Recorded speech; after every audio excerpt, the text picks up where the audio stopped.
Right. Well, good evening, everyone. Thank you for joining in on our Little Rock School District Board of Education meeting. It is our pre-agenda meeting.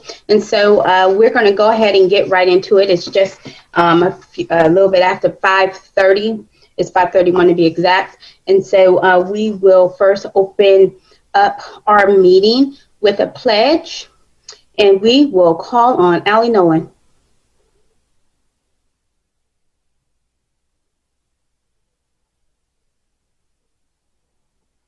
Unmute. Sorry about that. All right. I pledge allegiance to the flag of the United States of America and to the republic for which it stands, one nation, under God, indivisible, with liberty and justice for all. Awesome. Thank you for that.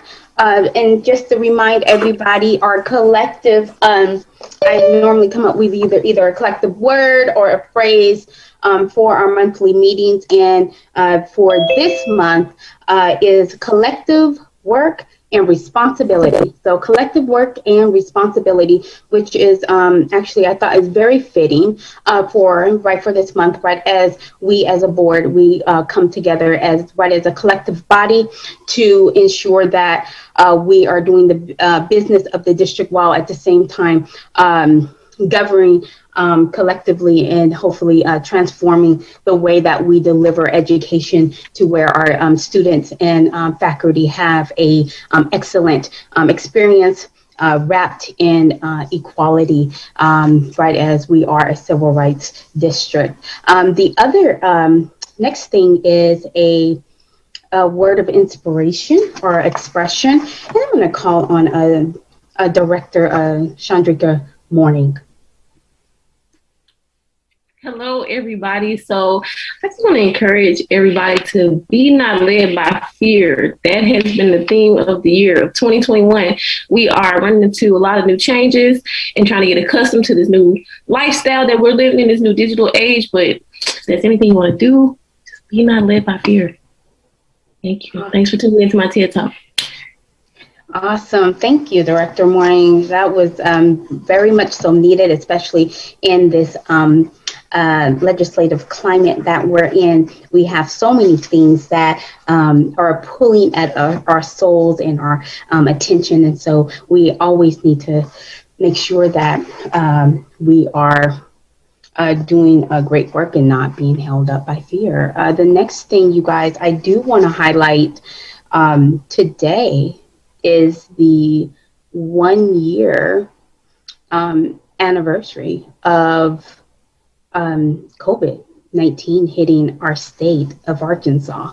And so you guys might go back to the right where you were that day, right when we were informed that COVID was here. I think many of us know right where we were. And then tomorrow will be the anniversary for our district, right when schools shut down. And well, technically we went virtual come a year. So with that, you guys, I want to just take a moment of silence and just remember all that have been lost, whether it's life, whether it's a change in life, and just uplift those persons that have been directly affected, and then the world that we all have been affected in some type of way. So just a moment of silence to remember.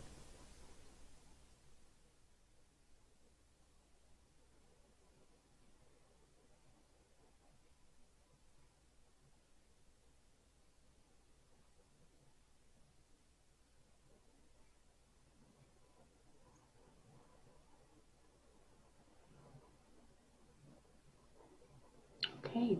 Thank you guys for honoring that moment. And two, I do want to highlight our district and give a kudos to our superintendent and his team for partnering with our medical community here in Little Rock, Arkansas, to make sure that our staff was vaccinated and had access to vaccines. Last I checked, we had over 1,400 staff members that have been vaccinated.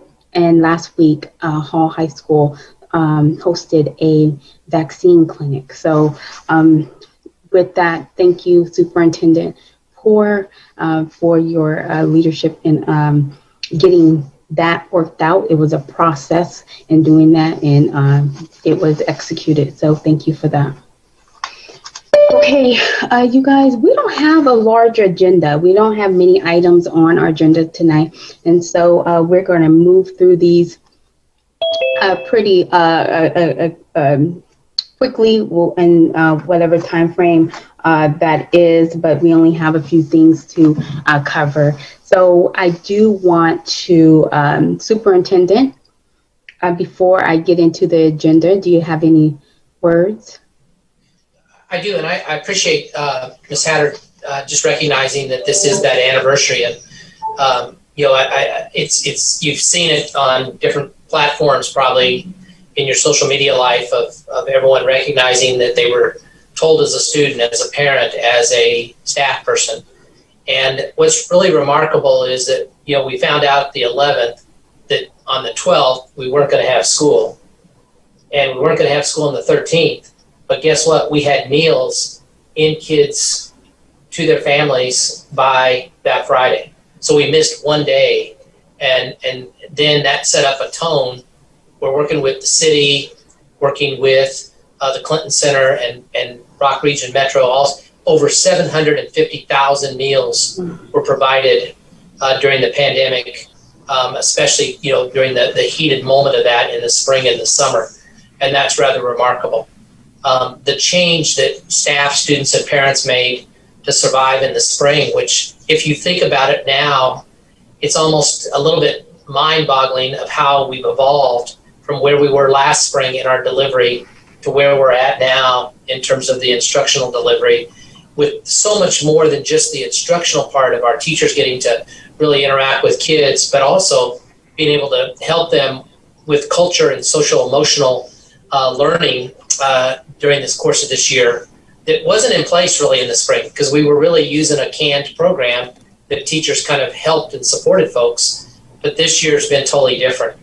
And then, as you all shared, the efforts of our POC, with being able to handle quarantines and positive cases, and also our staff, parents, and students to be compliant. Were we perfect? No, but boy, we did really good things in terms of masks. We did the best we could possibly do with social distancing, and I think we protected a lot of folks in a very positive way. And of course, it was one of your priorities to discuss and talk about, right, when you all came into being a board.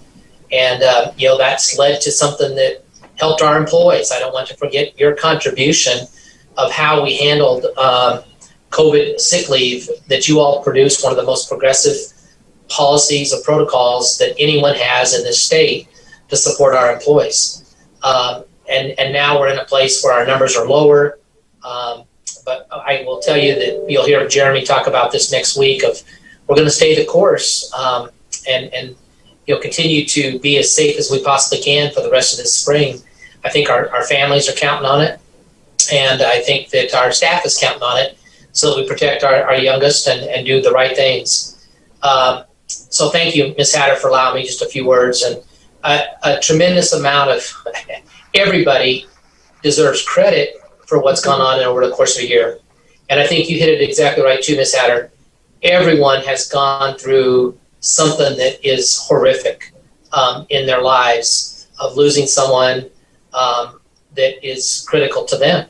And that's just not, you can't take that lightly. And I know I don't, and I'm very appreciative of, again, all of our stakeholders in Little Rock School District. Thank you, Ms. Hatter.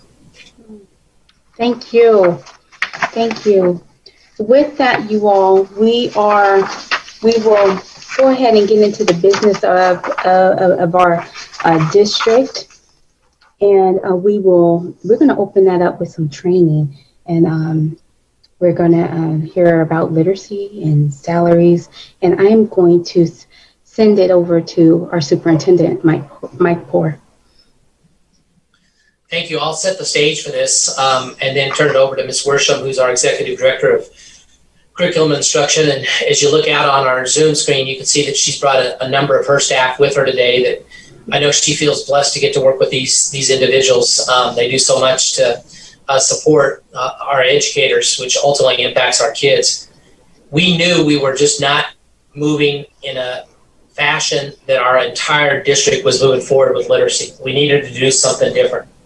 We had audits, we had places where our data was either flat or sometimes up and down. We needed to create a different platform. And boy, what happened 2 years ago was transformational. It was massive. It still is kind of massive. But again, I give great credit to the team you're going to hear today, as well as our educators, for what they've done to take on what is labeled as the science of reading, to ensure that every kid has the foundation to not just be able to be a reader, but to be able to use their reading to be productive, to be individuals that can think and can analyze, and ultimately that will be successful. So, Ms. Worsham, I'm excited to turn this loose to you and have you and your team lead us through this module of what the science of reading is about in Little Rock School District. Well, good morning. Thank you, Mr. Poore, and good evening, board. It's good to get to have some time with you tonight and talk about one of my favorite topics. You may not know, my background is actually math. And so for me, over the past 2 years, learning the literacy side of our educational system has been phenomenal. And I have to say, I give a lot of tribute to the team. Mr. Poore is right. We have a phenomenal literacy team, and this group of ladies, many of them are joining us tonight, and you'll see them on the screen. And I've given them full reign to jump in and correct me where I'm wrong or add additional information. But our literacy team is led up by Miss Sherry Chambers. She came on board 2 years ago, right at the same time she and I came on together, and just a phenomenal leader. She was a principal at Chico prior to coming into this role, and really has a heart of support. I don't know that I've ever met someone whose heart is truly centered around supporting people. She always goes back to that in every conversation I have with her. And she's got a great team around her. We were fortunate to add Miss Heather Bishop last year and Miss Janie Trost, 2 new positions to the literacy team. And then I moved over Miss Laura Beth and Linda Neal to that team, so that they were kind of 2 lone wolves working by themselves in some regards, and really gave them a team to work within, because social studies is founded in literacy, and then library media, our library media specialists really are kind of that heartbeat of a building that infuses literacy across all areas. So that was has really strengthened that team for those ladies. And then our instructional facilitators, one thing that Ms. Chambers was faced with last year, we lost 3 phenomenal instructional facilitators. 1 moved out of state, 2 took other jobs. And Ms. Chambers was faced with basically rebuilding her whole team. And I can't speak highly enough about the ladies that we have hired there. They're all very strong. And through the transitions last year, we actually moved one of our elementary positions to a secondary position and hired Ms. Zaretta Howard. And that has been great for us to be able to support our middle schools better, because we weren't doing that as well as we felt like we could have been. So in the district literacy plan was one of the first things when I came in the district. Was my first task from Mr. Poore was we have to get a literacy plan in place. Not only was that state required because of law, but it was something that we knew and we made a priority. We looked at the data, which we'll look at in just a minute, and determined that we really were in a place where we had to do something and make a very concentrated focus on literacy for at least 2 years. And that has been something that we have been committed to for the past 2 years, really focusing on literacy. And our next focus will come to math, but we knew that we had to do a concentrated effort. And so our plan was all centered around establishing and maintaining a program. Ms. Chambers and I, we knew that we had some systems that were not quite working. We weren't supporting as effectively as we could have been. And so we really tried to rework that whole system so that we have a system of support and that we can really infuse the science of reading across our districts. As a result of our literacy plan that we established, the exit criteria from the state followed that, and that exit criteria does require us to implement our district adopted curriculum, and that curriculum all lines up with the science of reading and supports dyslexia.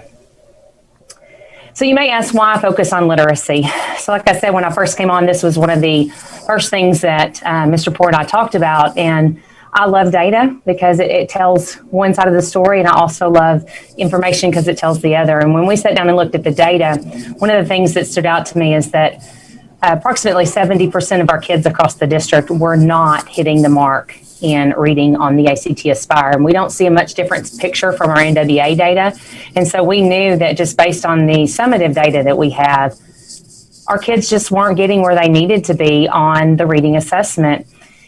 It shouldn't surprise you that our 11th grade percentages are not much different from our ACT Aspire percentages, because those are two tests that are designed to line up to one another. So your ACT Aspire is by design meant to predict performance on the 11th grade ACT. So when you look at those two numbers, they're very similar. 70% of our kids are, falling in the lowest categories or not meeting. You know what? I just realized I am not sharing my screen. Thank you, Dr. Owa. You should have jumped in and just yelled at me. I am so sorry. All right, is that better? So I am going to take the liberty just to back up real quick so you guys can see the pictures of our literacy team. So there's our ladies that support this work across the district, and I do apologize. So when you talk a lot about the science of reading, you hear this thrown around, and to make sense of that is really what our purpose is tonight for the board, is to give you guys a sense of what is the science of reading and why are we making this shift, and then what programs has Little Rock adopted and what are we doing to get to a place where we are fully implementing and utilizing the science. So the term, the science of reading, it refers to a body of research, and this research has been compounded over many years and across the world, not just in Arkansas, not just in America, but literally across the world. And this body of knowledge has been compiled to tell us that the key difference between the science of reading approach and other alternatives is phonics. I'm a product of elementary school in the 90s, and I remember actually being taught phonics. So around early 90s is when phonics, that move away from phonics kind of happened, and we went into what we call a balanced literacy approach. So for approximately 30 years, we have kind of been away from this systematic teaching of phonics. And what the science of reading tells us is that there's a large majority of our kids that can't learn to read without explicit instruction in phonics. And we haven't been doing that for them. So therefore, the large emphasis on dyslexia has come out. And it's not that our kids are dyslexic, it's that they haven't been given the tools that they need to decode the English language and to be able to sound out words, to be able to crack the code of reading. So you'll hear things like decodable text now, and we'll get a little bit into that later, versus predictable text. So under balanced literacy, it was predictable. Look at the picture, pick the word, those kind of things. But with decodable text, we are teaching kids to crack the code of reading, sound the words out, be able to actually put letters together to make words. But there is more. It's not just phonics. Phonics is sounds and what you hear. But there's a deeper part of that. There's also language comprehension, and that's where you get to being able to take what you see on paper and understand it and to put it into play. And many of your high-stakes tests, that's what you're actually assessing, is reading comprehension. So when you look at those ACT Aspire scores, it's really about, can our kids take what they are reading and interpret it and put it into play? And so when we look at the science of reading, one of the fundamental theories in the science of reading is called Scarborough's rope, is one of the theories. And Scarborough's rope really talks about your brain having the two pieces, the language comprehension and the word recognition. And when you're younger, you're developing those almost independently, but as you become a skilled reader, all of that weaves together, and the result is a fluent reader who can comprehend text. There's a really great podcast. I don't do it any kind of justice, but if you have time, I would recommend you just listen to that podcast. It's about an hour. It really goes through why we are where we are with reading instruction and why the shift in the science of reading is really needed. So in the science of reading, there's 3 myths that would be very important for the board to know. Number 1, the first myth is that reading is natural. It's not. The second myth is that skilled reading involves guessing the word based on context. And the third myth is that words are stored visually. So myth number one, reading is natural. That's what some people think. Well, that's actually not true. And through all this body of knowledge and this research, we have found that reading is not natural. The spoken language is hardwired inside your brain. So that's why kids learn to speak before they learn to read. In the absence of any kind of pathological interference, students or children will learn to speak. But some children learn to read with minimal instruction, unlike talking. It's just a mistake to assume that they all will. Different numbers are thrown around, but there's about 30% of students that are going to learn to read regardless. But it's that larger 70% that really have to have a systematic approach to be able to read. And what's interesting is our students with characteristics of dyslexia fall in that 70%. And what works for our students that have characteristics of dyslexia actually works for all students. Or most, I shouldn't say all, most. So one thing to think about is the science of reading, this body of knowledge, it really did a lot of brain research. And what they found, there's two parts to your brain. So I want you to take your fingers like this, little interaction here. So take your hand and fingers, put it up to your side of your head, just like this. And there's two places that you're going to touch. One is your phonological processor, and one is your letter word recognition, your orthologic processor. These are two very key components to being able to read, super key components. And what they found through the science of reading is there's no natural connection in the brain between these two parts. So this is what I hear, and this is being able to read a word. There's no natural connection there. I liken it to, you have to wear out that connection. You have to wear out a path back and forth. I'm a country girl at heart. I grew up on a farm, and in our fields, you'll see paths cut out through our fields. And that's from the cows walking. They don't just, believe it or not, they don't just walk out in the field. If they're going to go from one area of the field to another, there is actually a path that they typically walk across, and they'll wear out a path in the field. It's the same way with your phonological and your orthologic processor. We have to wear that path out, and we wear that path out by explicitly and systematically teaching phonics, teaching this is the sound, this is the letter, this letter makes this sound, these two letters go together to make these sounds together, and then these sounds go together to make these words. I also liken it to, I've made sense of it in my mind, this orthological processor is almost like a filing cabinet, and as I learn words, as I become a skilled reader, they start filing away back here in my file cabinet. But knowing the phonics, knowing how to sound out words allows me to understand and read words that I don't otherwise know. So orthographic, I'm sorry, I keep saying logic, orthographic processor and phonological processor. Myth number two is that skilled reading involves guessing the words based on context. And for many years, since the early 90s, we have been telling kids to do what you see on the screen. Look at the picture. Take a book. Look at the picture. Get your lips started. So get your lips ready to say that first sound. And if you don't know what that word is, just skip it. And that's what we've done for a very long time. And like I said, some kids learn to read that way and don't have any problem. But the majority of our kids cannot learn in that manner because this is not decoding. There's a whole lot of words they don't know how to read. So here's a good example. What you see on the book, on the page, is what I might have given a student. It says, I see the horse. If a student had said, I see the pony, we'd say, yay, you're reading, because horse, pony, they look very similar. The kid maybe knows what they're talking about from the picture. But that child did not know how to read the word that was on that page, and that's the difference. We want the students to be able to, yes, use the picture if they need to in certain instances, but we want them to be able to read the word. Because what happens when we remove the pictures at about grade 3? They need to be able to read the words. Third myth, words are stored visually. So here's another activity for you. Take a second, read what's on the screen for me.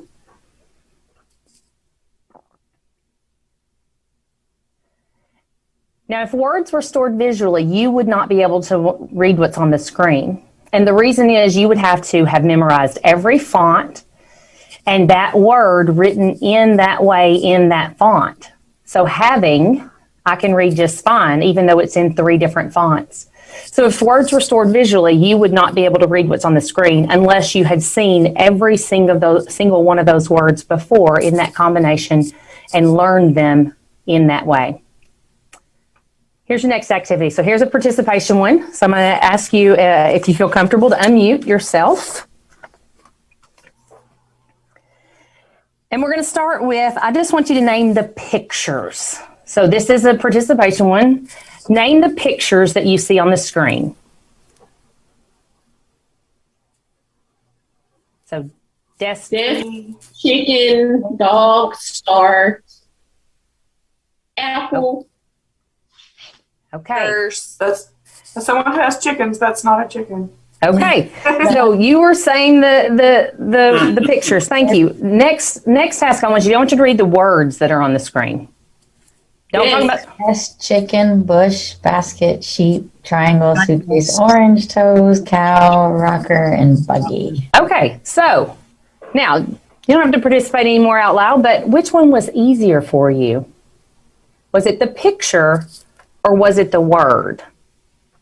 And here's what the science of reading has told us. The science of reading has shown that word recognition is much faster than visual recognition. Once you learn that these three letters go together to make this particular word, once you learn that NOT is not, that stores immediately much faster than a picture.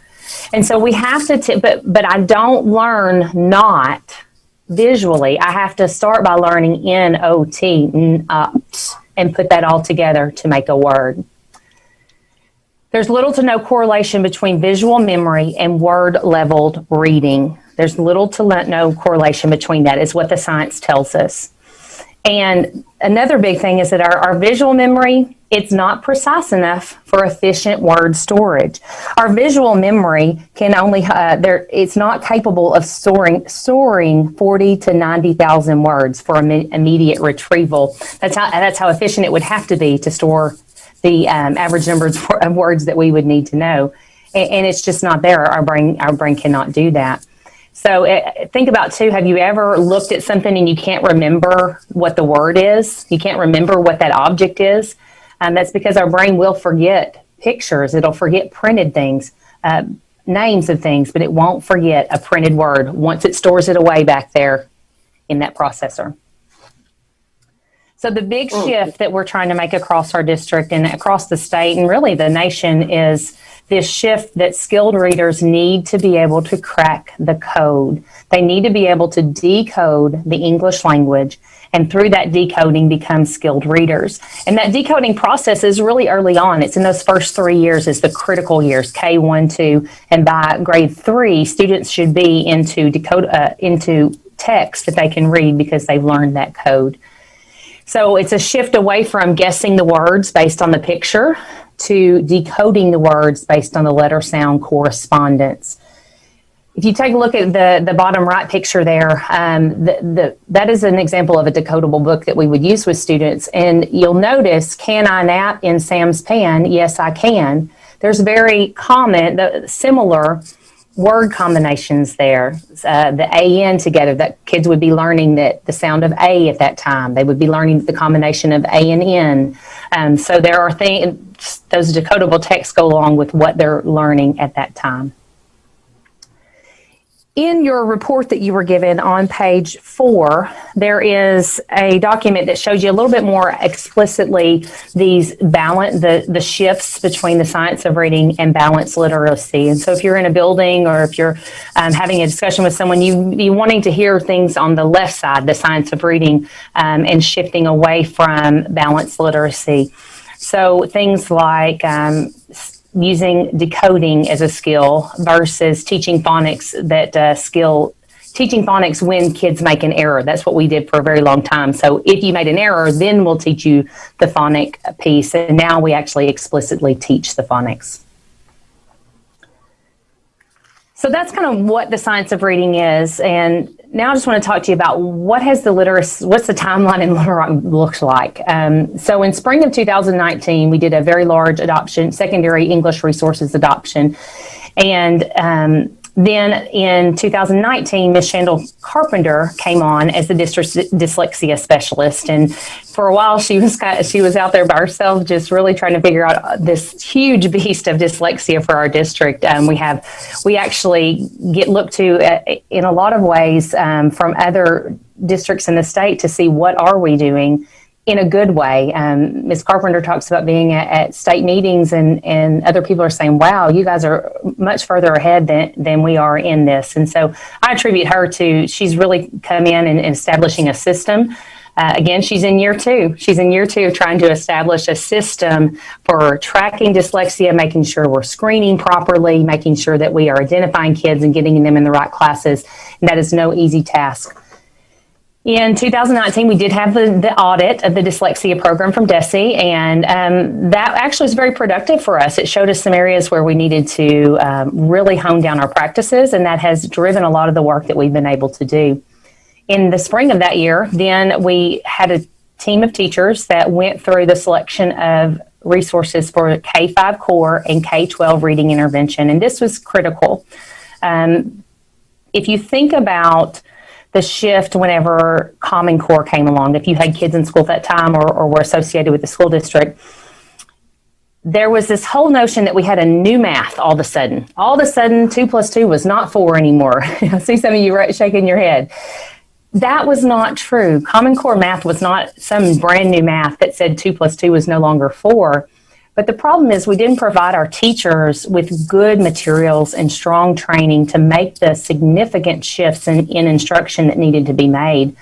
And that wasn't just Little Rock, that was state, nationwide. And so it's key if we're asking our teachers to make this very significant shift in the way they teach, and some of them, to no fault of their own, have been teaching under the balanced literacy their entire career, then it was only right that we provided them with a set of materials that could help them make that shift, that could support them in making that shift, and that would be beneficial for our students. So that adoption process happened in the spring of 2019. Ms. Chambers came on that summer. And then last summer and fall, there was lots of training, training for teachers, training for principals. And that started as a one-day training. And then we were very systematic about continuing that training throughout the school year. Was it perfect? Absolutely not. Is there still training that's needed? Absolutely.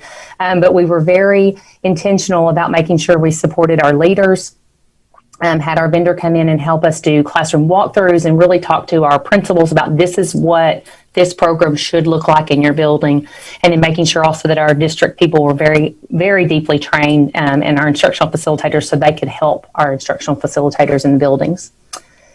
We drafted that literacy plan that you saw in the fall of last year. And then, like I said, throughout the fall and winter of last year, lots of embedded coaching and training for teachers and principals across the district. In the spring, we did have teacher teams work on establishing the essential standards in ELA, and why that is so vitally important. The state gives us a set of standards that we have to teach. And when we talk about essential standards, those are the standards that we as a district say, no matter what, Hope's going to learn this by the end of second grade, this by the end of third grade, this by the end of fourth grade. And those conversations for our teachers were huge. We had over 180 teachers participate in those teacher teams last spring. They were absolute troopers. They did that work actually during the midst of COVID. All of it was done virtually online, and they did a fabulous job. And they were able to talk not only as a team, second grade teachers from across the district, but then they talked vertically. So we looked from kindergarten all the way to 12th grade. What should kids be learning? And agreed as a group, this is what we're going to, no matter what, learn in first, second, third. And so those essential standards were key in teachers then taking their instructional materials that we purchased and lining up to those essential standards and seeing that connection between the two. We were fortunate enough that the CAB did approve the addition of Miss Heather Bishop, a second dyslexia specialist on the team last year, and that was huge just to help Miss Shandel out, number one, but also number two, to be able to really infiltrate in our buildings and provide support directly to our teachers. Miss Carpenter was not able to be in buildings as much as she would have liked to, and now with the team of two, they're able to do that. Miss Jamie Trost came over at the same time from Pinnacle View and joined the district team, and that has been really great to have someone leading that secondary work and really being able to focus on our middle and high schools.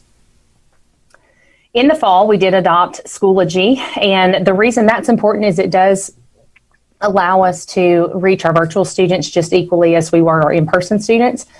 And we also partnered with the city of Little Rock to purchase Lexia for every elementary school, which is, we'll talk about that in a bit too. And then lastly, this fall and winter, we've done lots of work around getting notifications out to our teachers about their science of reading training requirements, because that's a legal requirement that teachers get trained in the science of reading. We've done RISE sessions, have been held. We have, Sherry would have to correct me, several tomorrow, 10 to 15 sessions tomorrow that we have scheduled that teachers are going to attend. And we've also ensured that all of our buildings have an assessor science of reading assessor trained in their building. And why that's important is teachers have to not only get their training in the science of reading, but then certain teachers have to demonstrate in their classroom that they can actually apply that. And then lastly, we've been doing, Desi has been really good to come and do some walkthroughs with us. And so what that's done is we've taken teams of principals and we'll go to different buildings and just walk around the building, and we're looking for evidence of the science of reading, and we're able to go into a classroom, observe for a little bit, come out and debrief. And what that does is it helps our principals hone their skills on what are we really looking for in the science of reading, and making sure they know how to provide feedback. Those have been very positive meetings, and we're actually going to set one of those up for you as the board if you'd like to join us on one of those walkthroughs to actually go see the science of reading in play in our classrooms. So I'm going to pause just right there. Mr. Porth, that's a good place to pause. I do have some more slides if there's any questions before we go into what are the programs we use in the district.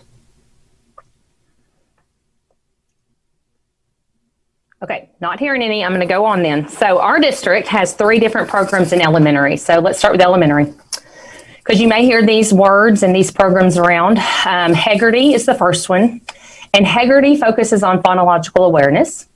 Foundations is used in all K-3 classrooms, and that is on phonics. And then K-5, we have Wit and Wisdom for language comprehension. So let's talk about Hegarty, phonological awareness. That's just sounds. And so Hegarty is a very scripted program. It's about 15 minutes out of the class period. And it is literally, I say this, you do this, I say this, you do this. It's a very scripted program. It does have some components that are kinesthetic. So you may see kids putting words together, taking words apart, and that's that has been proven to connect that kinesthetic piece to what they're learning. But Hegarty, very scripted, and that is a program that there's not anything to add to or take away from. When you go to phonics, that's a very scripted program. And the reason I say that is because under the science of reading, we are required to have a phonics program. And so Foundations is our phonics program. It's very explicit, but that doesn't mean that a teacher doesn't have any autonomy in the lessons themselves or how to deliver those lessons. Within Foundations is when you're going to see practicing of handwriting. You'll see practicing of writing sentences. Punctuation falls in there. Also word letter combinations and how to put those things together. So Foundations is that part of the curriculum where they're really learning how to crack that code, how to put words together. That is in K-3 for core curriculum. It's about 15 to 30 minutes depending on the day. And that is kind of a non-negotiable right now that all classrooms, K-3 classrooms, utilize Foundations the way it's intended to be used. Within that program, one thing that's very important to know is that is meant to be done whole group. But there are checkpoints along the way. So if a teacher gives one of the assessments and they see, 75% of my class didn't get this skill, then 100% there's lessons in there to go back and reteach that. And that's the expectation. They go back and reteach that and then reassess. And so if they reassess and now 15% of their kids don't get it, well, then that 15% of kids, the appropriate next course of action for them is to get a second dose of Foundations during their small group time.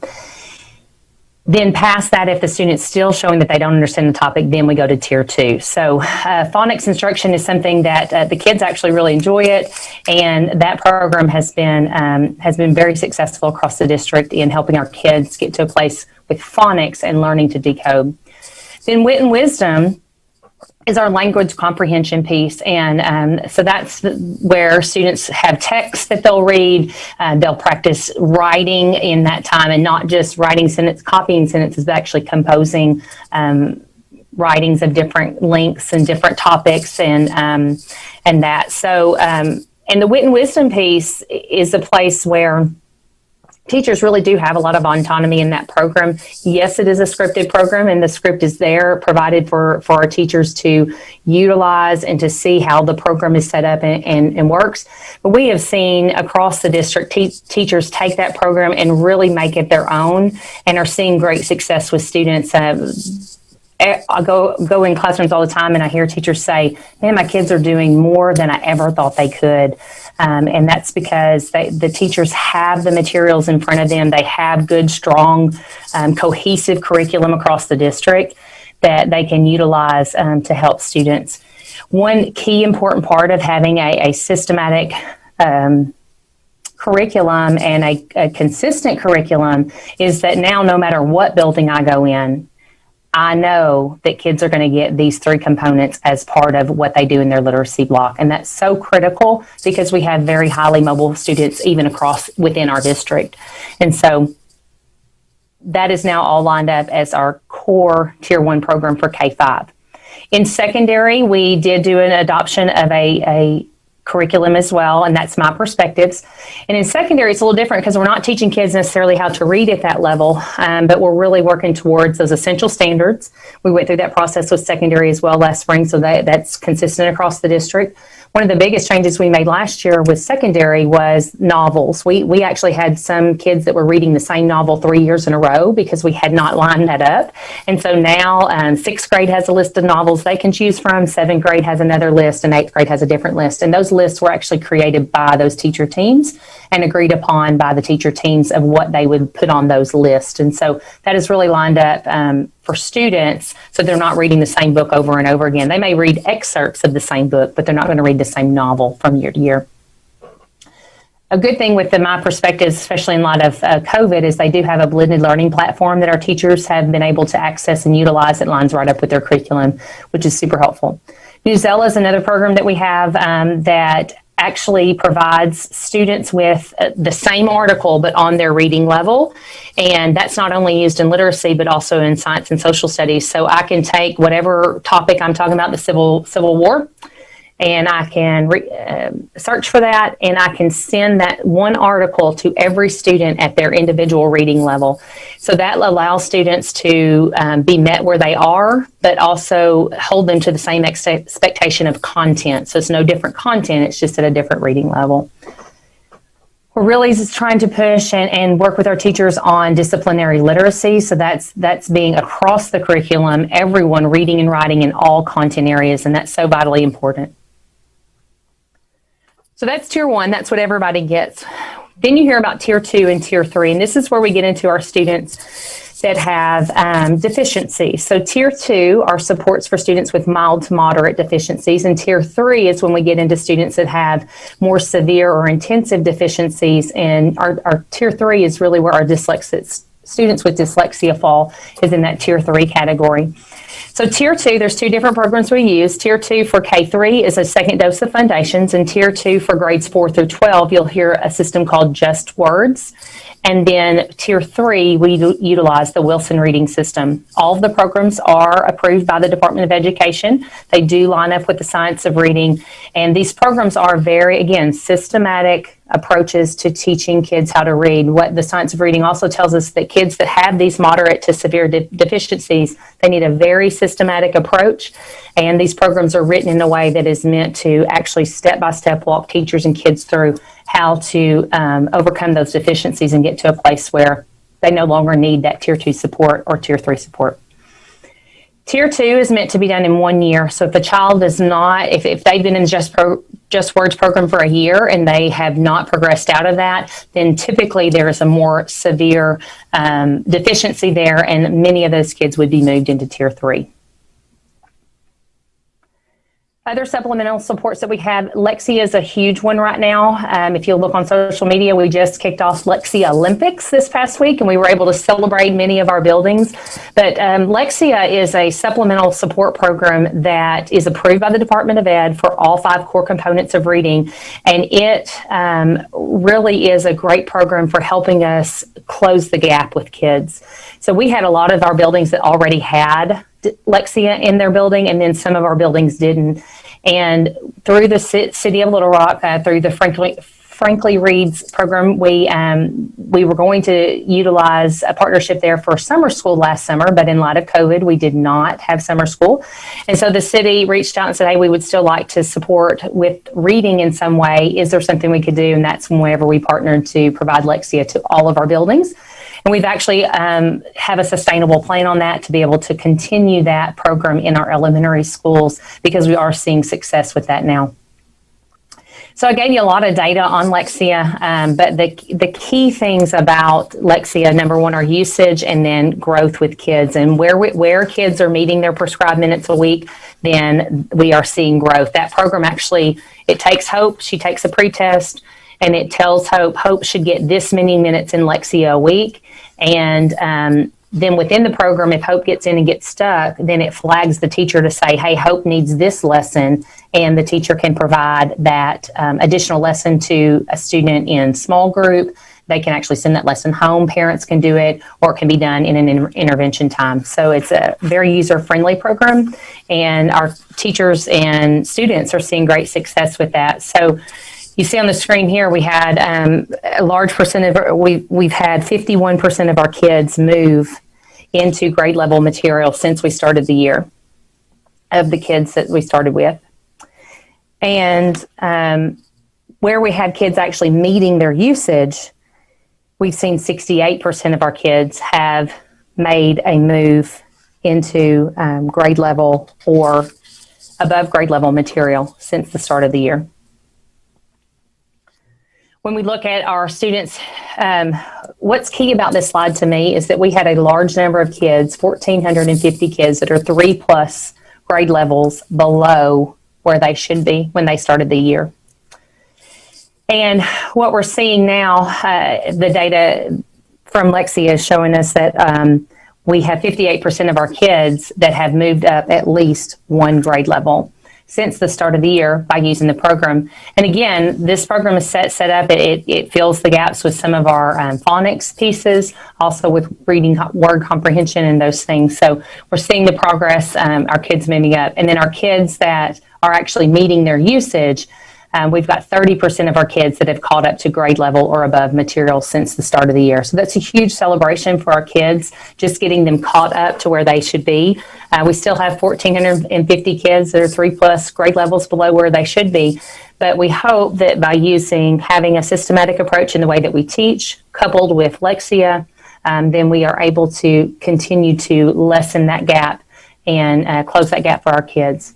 So I talked about the Lexia Winter Games. It's a 5-week competition, just friendly competition across the district. All the buildings that have Lexia are participating.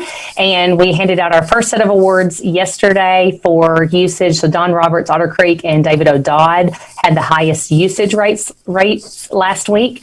And so that's a weekly competition that we're running. The C&I team is getting to look at the data and helping celebrate these students. Our secondary schools, we only have 6 of our secondary schools that are actually using Lexia right now. But same thing, we were able to celebrate Southwest Hall and Henderson yesterday for their students making movements in the word study category. So super excited to see that. And that is gaining lots of traction across the district. We also received a SOAR grant last year, which was $2 million awarded to us to utilize in purchasing materials to support the science of reading. So we bought the decodable text, novels, and Newsella with that money, and we're able to support our students in that way. So that was from the Department of Ed. We also prioritize 1003A funds to support literacy, so things like purchasing of literacy materials. Many of our buildings are purchasing extra literacy professional development in the core programs so that they can help our teachers gain better knowledge of that. And then we're also working on our learning loss plan, so that's whatever we're going to do currently, as well as our summer school programs. One key thing to note about the shift, we've made a major shift in the way we support buildings too, is the next big thing. And one thing that is great data, I think, is to see if you give people research and theory only, they retain about 5% of they transfer about 5% of that into practice. When you give them the research, the theory, and the demonstration, that's a little bit higher. When you give them the research, demonstration, and practice, you start to see they show personal mastery at a much higher rate, but just transferring that into practice is still a low rate. But what research has found is that when you give people the why, you give people the training, you practice with them, and you coach and mentor them, that's where you see the bang for your buck. And I'll show you that because one of the biggest shifts that we made this year was to organize our schools into tiers based on needs of support. We've also changed the way that we support our instructional facilitators. So by prioritizing, working with our principals to utilize their title funds, many of them hired instructional facilitators this year in their buildings, which they did not have previously. So that resulted in 12 additional instructional coaches in our buildings. Those 12 coaches support 16 of our elementary buildings. So there's 16 buildings that did not have instructional coaches last year. Then what we did with the C&I team is we took our buildings. I worked with Mr. Smith and Mr. Rutherford, and we looked across our buildings and looked at different pieces of data, the length of time the principal had been in place, did they have an instructional facilitator or not, lots of different pieces of data, and prioritized our schools. So we have tier 1, tier 2, and tier 3 schools. And within that, we provide our resources equitably. So if you're a tier 3 school, you have a multi-site facilitator that is directly assigned to your school, and they spend the majority of their time in your school, between your school and another. So previously, our multi-site facilitators were trying to spend time in 5 to 7 schools. Now they spend their time in 2 schools, and that's to really intensively pour in and support in that building. We also identified district lead teachers for secondary and dyslexia. We talked about that. Miss Bishop and Miss Trost came on, which allowed us to have another layer of support there. And in those layers of support, what we've done is all buildings get certain things. So, for example, all buildings are invited to a monthly meeting around literacy. That's where all the instructional facilitators from the district come together. Ms. Chambers organizes professional development for them, training for them. All of those things happen on that Friday meeting, a time for those instructional facilitators to learn from each other, and then they go back into the buildings and make sure those things are happening. But then for our tier 2 buildings, they have direct support from Ms. Chambers on a regular basis or other members of the team as needed. And then our tier 3 buildings, they have the multi-site facilitators directly assigned to their building, directly working with them. That's super important just because they're able to do that practice part with the teachers, to coach and to work with them to hone their practice. We also, in those tiers of support, Mr. Smith, Mr. Rutherford, myself, and Dr. Owa meet with the leadership teams of the buildings in those tier 3 buildings on a regular basis once a month. And during those meetings, we discuss data, we provide professional development for their guiding coalition. Anything that building needs, we really hone in and focus our time on them. And DESE has also come in and supported us across the district in many different ways this year. They're coming to do the support walks with us right now. Previous in the year, they've worked with our instructional coaches to make sure that they're spot on with their understanding of the science of reading. So that's been really great support for us this year. And then lastly, another big piece of ongoing support is the PLC process training. We just finished a 2-day training on professional learning communities with some of our buildings. And the reason that's so vitally important is teachers and administrators, we all need a support system. And so that professional learning community and collaborative teams are the support system for teachers. So that's the place where they can look at data, they can talk about student learning, they can learn from each other. And so it's so vitally important that we hone that process and we get better at that continually. For our intervention teachers, Ms. Bishop and Ms. Carpenter support them in a variety of ways. And they have gotten very clever at doing virtual meetings, bi-weekly meetings. They've set up a schedule themselves where they're going in and working directly with teachers and really pouring in that support for our tier 2 and 3 teachers as well. And our numbers for students that are receiving dyslexia intervention are very important to us because we want to see these numbers go down, but the celebration is that our numbers are where they are, that we have been able to really hone in our process of screening, of identifying kids, of placing kids, and again, not perfect, but we have a good system that is in place now, and we've been able to increase the number of kids that we are serving in our Tier 2 and Tier 3 classrooms, which in turn results in students being able to read and be prepared. So I'll just take us back to our goal, which is to establish and maintain a literacy program. And we do have our round of ACT Aspire assessments coming up, and our students will take that assessment. And so we do hope to see increased achievement on that as a result of our efforts over the past 2 years. But really for our sustainable program, and that's what's important to us, is that we build something that can last and that can be sustainable across the district. Number one, it takes time. Like I said, we're in year 2, and when I worked on this presentation with the team and we got to talking about all that we have done over the past 2 years and the growth we've seen in our teachers and our kids and our principals, it's amazing to see where we've come and to dream about where we're going. And so we are very committed to investing in high quality targeted training for instructional facilitators and really pouring into that group of people. We have phenomenal educators in this district, and that group of instructional facilitators is next to none. And so we want to make sure they're getting what they need to be most successful. We're going to continue the monthly support for all instructional facilitators. That's working well. Continue to invest in Lexia. And like I said, we have all of our elementary schools on board, and 3 more middle schools are going to come on board next year. Man, Pinnacle View, and Dunbar are actually going to implement that in their buildings next year. So that gives us a good systematic program, K-8, that can help to, again, close that gap of students not being able to read. We want to maintain the virtual support sessions. We've gotten pretty good at that this year, and that allows, for example, Ms. Carpenter to be in 42 buildings at once, whereas she could not physically do that before. So that's an advantage of what COVID has brought to us, just that ability to have that greater reach in less time. And then also provide multiple professional development over the summer. That is one thing the team has already worked on. They have all their sessions together for the summer. So not only doing RISE training, but writing training and small group training and lots of different targeted training so teachers can come get what they need to hone their skills. And then lastly, we want to continue to communicate clear processes for screening and placement. That is something that we have to continue to work on and have been continuing to work on, the placement of students for dyslexic services. You've probably seen this picture a lot, equity versus equality.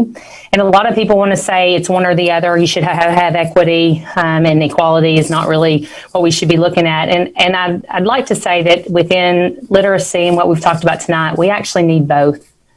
We need equity across the district. All buildings should have the same expectation of what students should learn, and they should have the same base materials to make that happen. And that's what we've done with the adoption of our literacy materials and the training in the science of reading. That's the equity part, that everyone has that base foundation to help our kids be successful. The equity piece is where we look at our services as a district. How do we provide what that building needs differently than what this building needs? And so when I look at our CNI team and look at the way that we're structured and the way we provide support, we try to look at it from both lenses. Is it something that everybody needs to be successful, or is it something that just this building needs to be successful? And we try to look at it from both lenses because there's times when both are important. Just some resources that we provided for you if you want to look them over. We have a full website that has all the dyslexia information, literacy parent flyer there, and our structures for the 2021 school year. So I know that's a lot of information. I've talked a whole lot, and so I will entertain any questions that you have about this.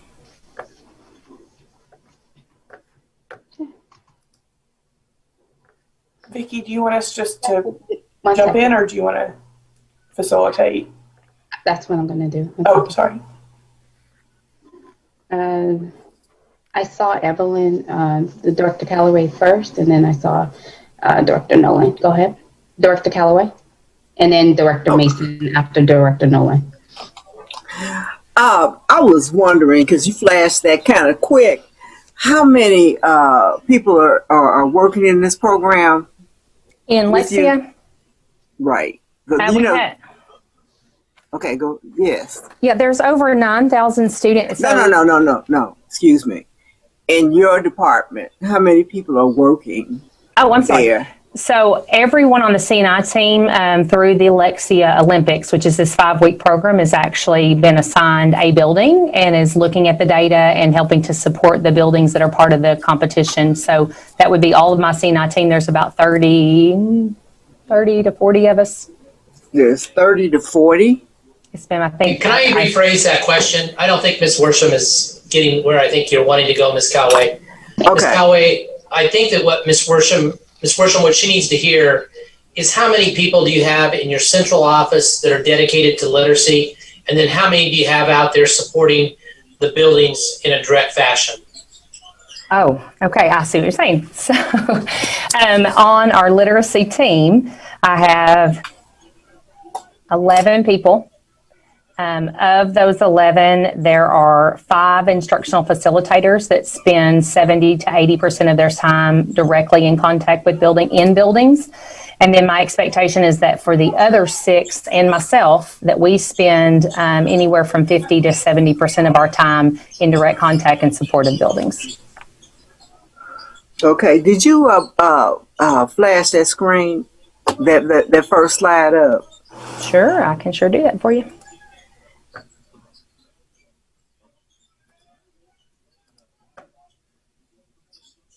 With the ladies. Yes. There you go.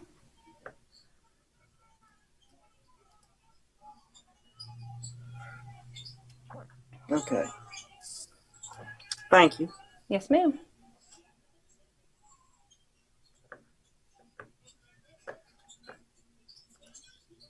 Okay, Director Nolan, go ahead. Thank you. And I have 5 questions, but I'll be really fast. I'll go through them quickly.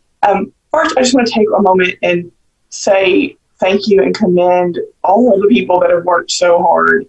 I know that we've had parents and volunteers in the district for a few years that have been working on this, and then your staff and our teachers that have worked so hard to make this change. So I just want to take a moment of personal privilege and say thank you all for that. I have a question.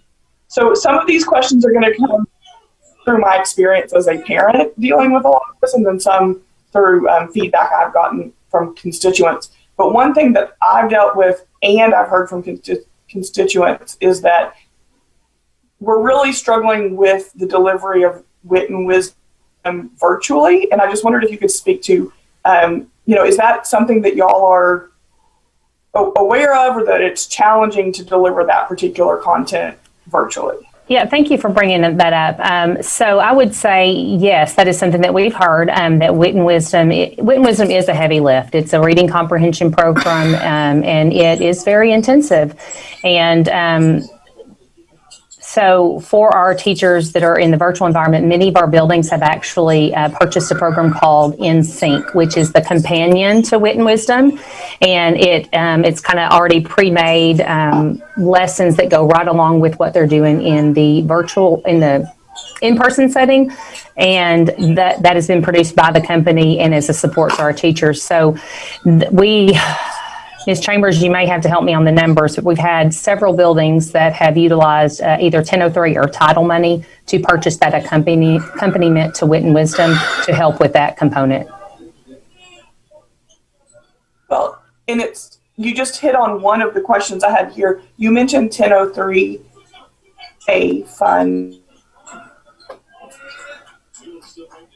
Could you just explain what those are and what is that funding intended for, or how are we able to use that for literacy? Yeah, sure. So 1003A funding is funding that comes from the state in a grant to identified buildings. And I'm sorry, I don't know the criteria right off the top of my head, but we do have certain buildings that have been identified to receive those fundings. The amount of funding depends on that they have a multiplier that they determine how much funding is going to come into that building. And traditionally, that money has been used for professional development only, is all that it could be used for. And in this past year, the department did make a change to that and allowed us to utilize that funding to purchase materials or programs that would support the science of reading. And so that's why some of our buildings have been able to use that funding to purchase in sync. Okay. The next two questions are about Lexia. The first is just simply, is Lexia aligned with the science of reading? Is that a program? Okay. Sorry, hang on. I had a visitor that came in. So the next one about Lexia is, I had a couple of parents, I will tell you, just as a parent, I've seen the benefit for my child, but I've had parents that have advanced readers who have expressed some frustration about the requirement to use Lexia when their child may already be reading at a level above grade level or things like that. So how does this Lexia in particular, but you can talk more broadly, apply when you have not children who are struggling, but maybe advanced readers? Yeah, that's a really great question. And Lexia, the program itself, has what we call skill builders, which are for the kids who have already mastered the program. And it's to actually go back and enhance some of the skills and areas that they, even though they're skilled readers, they may have some holes in some different areas. And so that's one thing that we actually, in our report out about the Lexi Olympics, we're actually giving teacher tips as part of that. And so that was our teacher tip for what do we do if they already know how to read and they're already using the program well. And so many of our teachers didn't know about that piece of the program. And so that's something that we're going to try to continue to get some more information out to our teachers about, of how to use that to their advantage for kids that are already past where grade level. Thank you. So the last question I had was, you mentioned on a couple of these items about teacher autonomy. And, I will just say that's a complaint I have heard, for a while, about the scripted programs really not allowing for very much teacher autonomy to address individual needs, as they get to know their students and know what they need. And I know that this is a push and pull between the need to have fidelity to the programs and the need to be able to let teachers use their judgment and their skills. Is there, I guess I would like you just to speak to that, but also, is this a process where the teachers will gain more autonomy as we go on, or is it something that is kind of static at this level? I mean, I don't know exactly how to phrase it, but as we get more comfortable with these new programs, will there be more room for teacher autonomy? Absolutely. So again, thank you for the questions, because it's great. So I would say yes. From the beginning of last year, all three of these programs are very scripted, and we were pretty strict about saying we were pretty much non-negotiable on Hegarty and Foundations. We said, no, just do it exactly the way that it says to do it. With Wit and Wisdom, we were a little bit more directive of, you have some autonomy to kind of do what you want to do, what you need to, but follow the script as closely as possible. And the reason is, in year one, we wanted teachers to really follow the program so they could get a feel for what it should look like. Now, that does not mean that teachers didn't have the freedom or the autonomy to add to that program, to add in and scaffold for their kids. That's a complete expectation in any learning environment.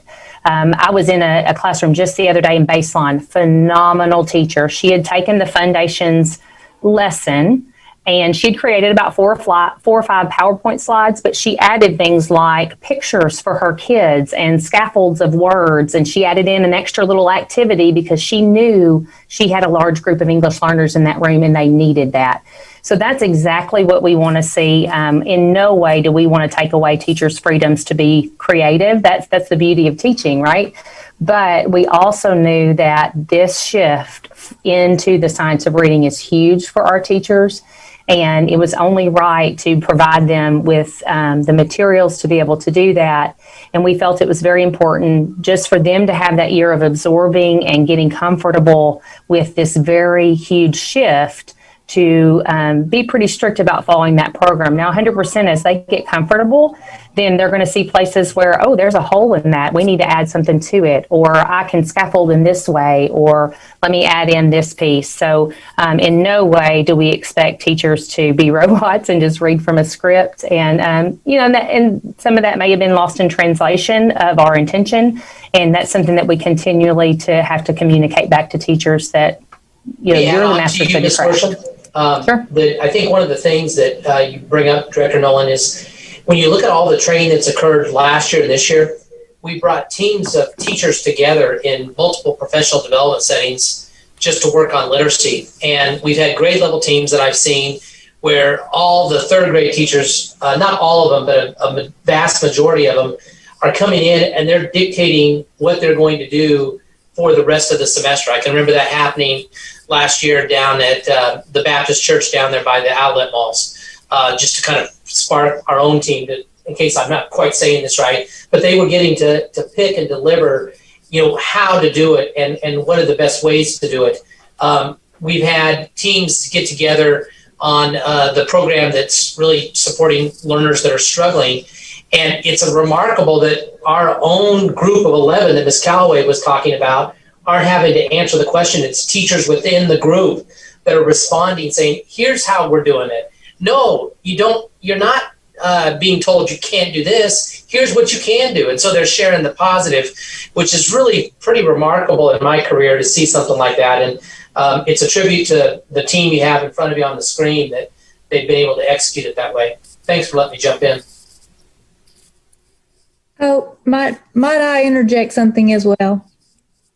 Of course, Ms. Chambers. Okay, I on the matter of the autonomy, and we still have a number of teachers who have not yet completed their training in the science of reading, and so it's a major mind shift. Thinking about we've been in an era of whole language and comprehensive literacy, and so the research has completely overturned the apple cart, if you will, for all of the mindset and the perspective that we had in a lot of teachers about how to teach reading. And so in that regard, we also purchased 3 programs to replace the one that we had in the past. And so when we wrote all of that out at one time, because we felt the sense of urgency to have, to get the materials in teachers' hands so that they could implement the science of reading once they had their training. And so, for that reason, we did feel a little bit more like teachers needed to kind of follow the program as it's written and continue to get familiar with it and align it with what they're learning as they go through the science of reading. So, all those were factors strategically considered as we rolled out implementation of all those new programs in literacy.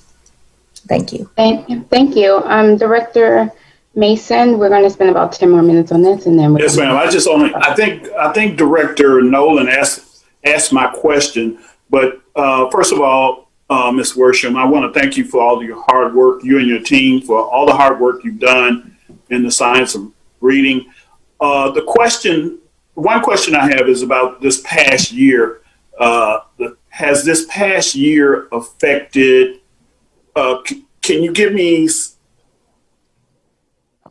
an idea of how this past year has affected our progress towards our exit criteria? That's the question I have. Yes, so I think it's affected it positively. One thing that my team has been very committed to is honing our system. So, for example, the screening process for our students with markers of dyslexia, Ms. Chambers, Ms. Carpenter moved that timeline up significantly this year. And the result has been that we're able to schedule students appropriately and get them notified early about the potential of them being in that class for next year.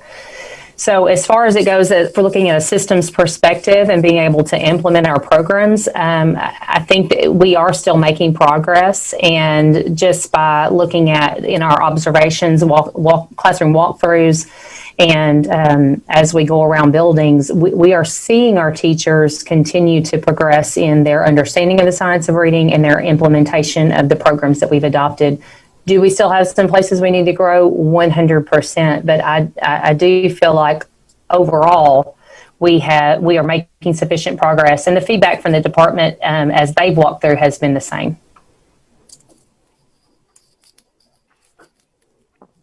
Okay, thank you for that. Director Adams. Thank you, Ms. Hatter, and thank you, Ms. Worsham, for this presentation. It's really helpful, and for the report that you provided before. A couple of questions. One is, back several years ago, the district used quite a bit reading recovery, and then there was a change away from reading recovery, and that was kind of a controversial thing. A lot of people had strong feelings about that. Could you help us understand where reading recovery fits into this whole science of reading context? Sure, great question too. So reading recovery used to be what we used in our Tier 2 and Tier 3, Ms. Chambers, is that right? Both Tier 2 and Tier 3 settings. And so now we've replaced that with our programs that we adopted that do align with the science of reading. So we still have that space for kids to get the intervention that they need. It's just not called reading recovery anymore. It's called critical reading. And I just lost the other one. Ms. Chambers, do you know? Strategic reading. Thank you. Critical reading or strategic reading. And academic reading, Ms. Worsham, too. Thank you, Ms. Chambers. And Ms. Carpenter. and the reading recovery, did it use a different basis for it besides the science of reading? Yes, sir. It was more that balanced literacy approach and the holistic language approach that we're moving away from.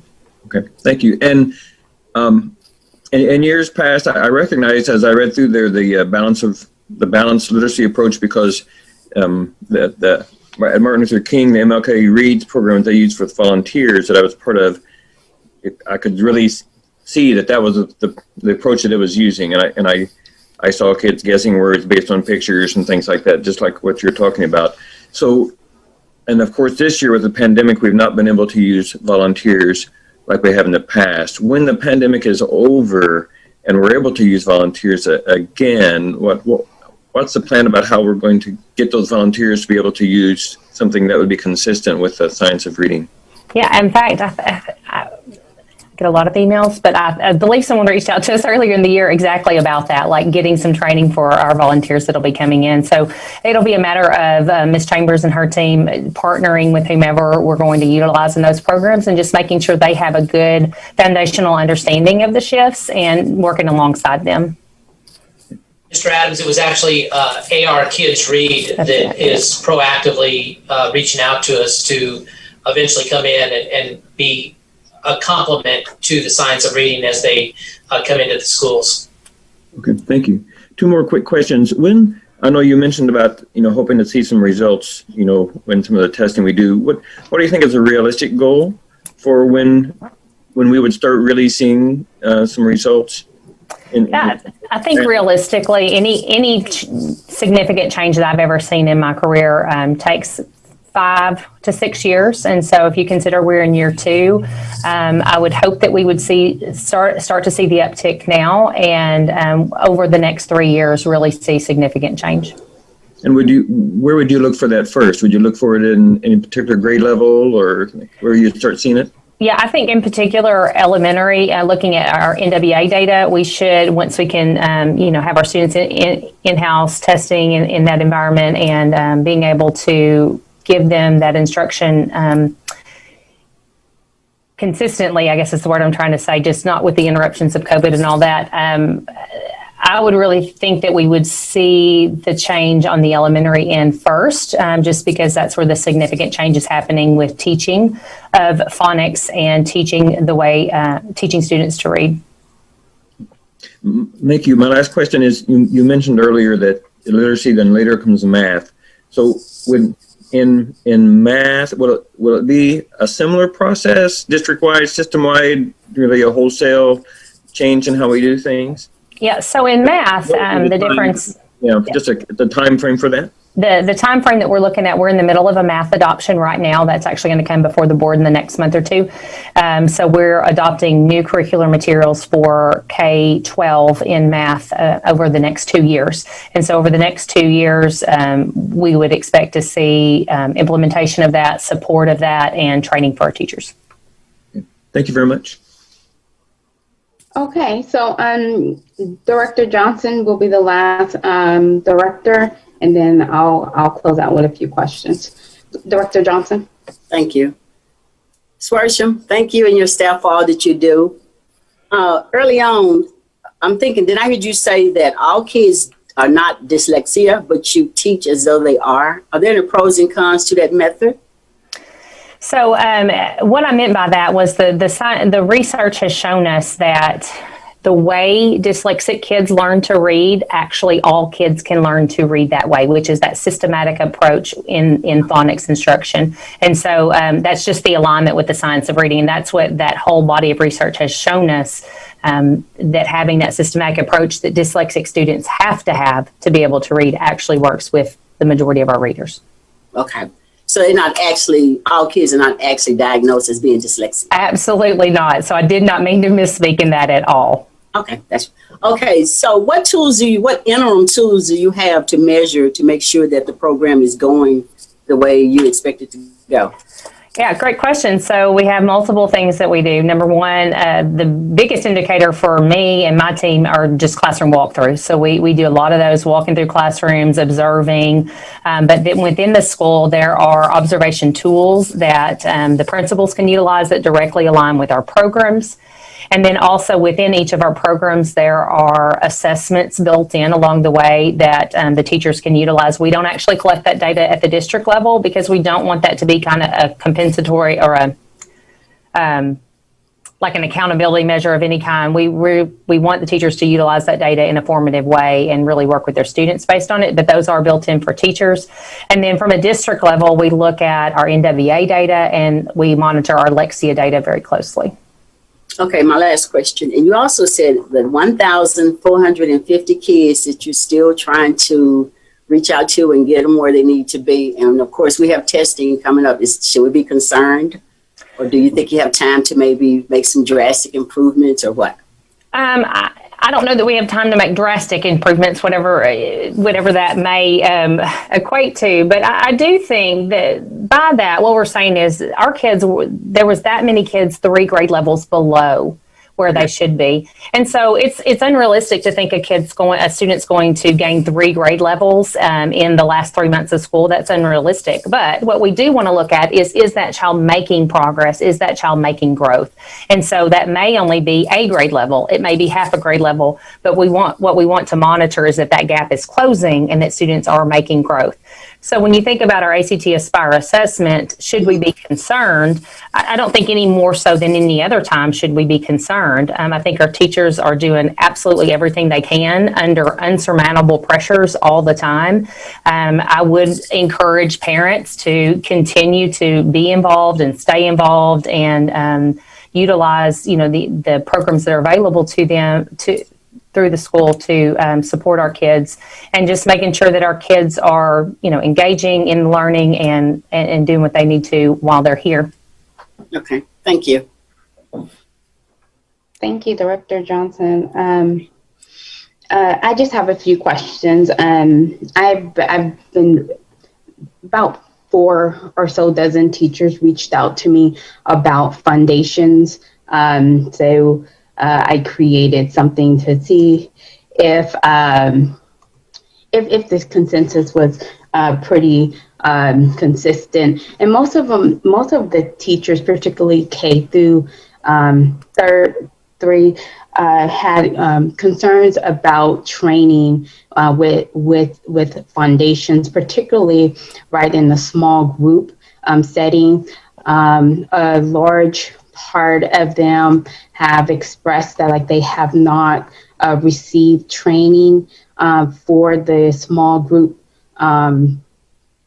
session. So my question is, when will one have small group training for foundations taking place? And if not, when do you expect for that small group instruction training to take place? Yep, great question. I'm actually going to ask Ms. Chambers to help me on this one with the exact, and they're actually sending me some info.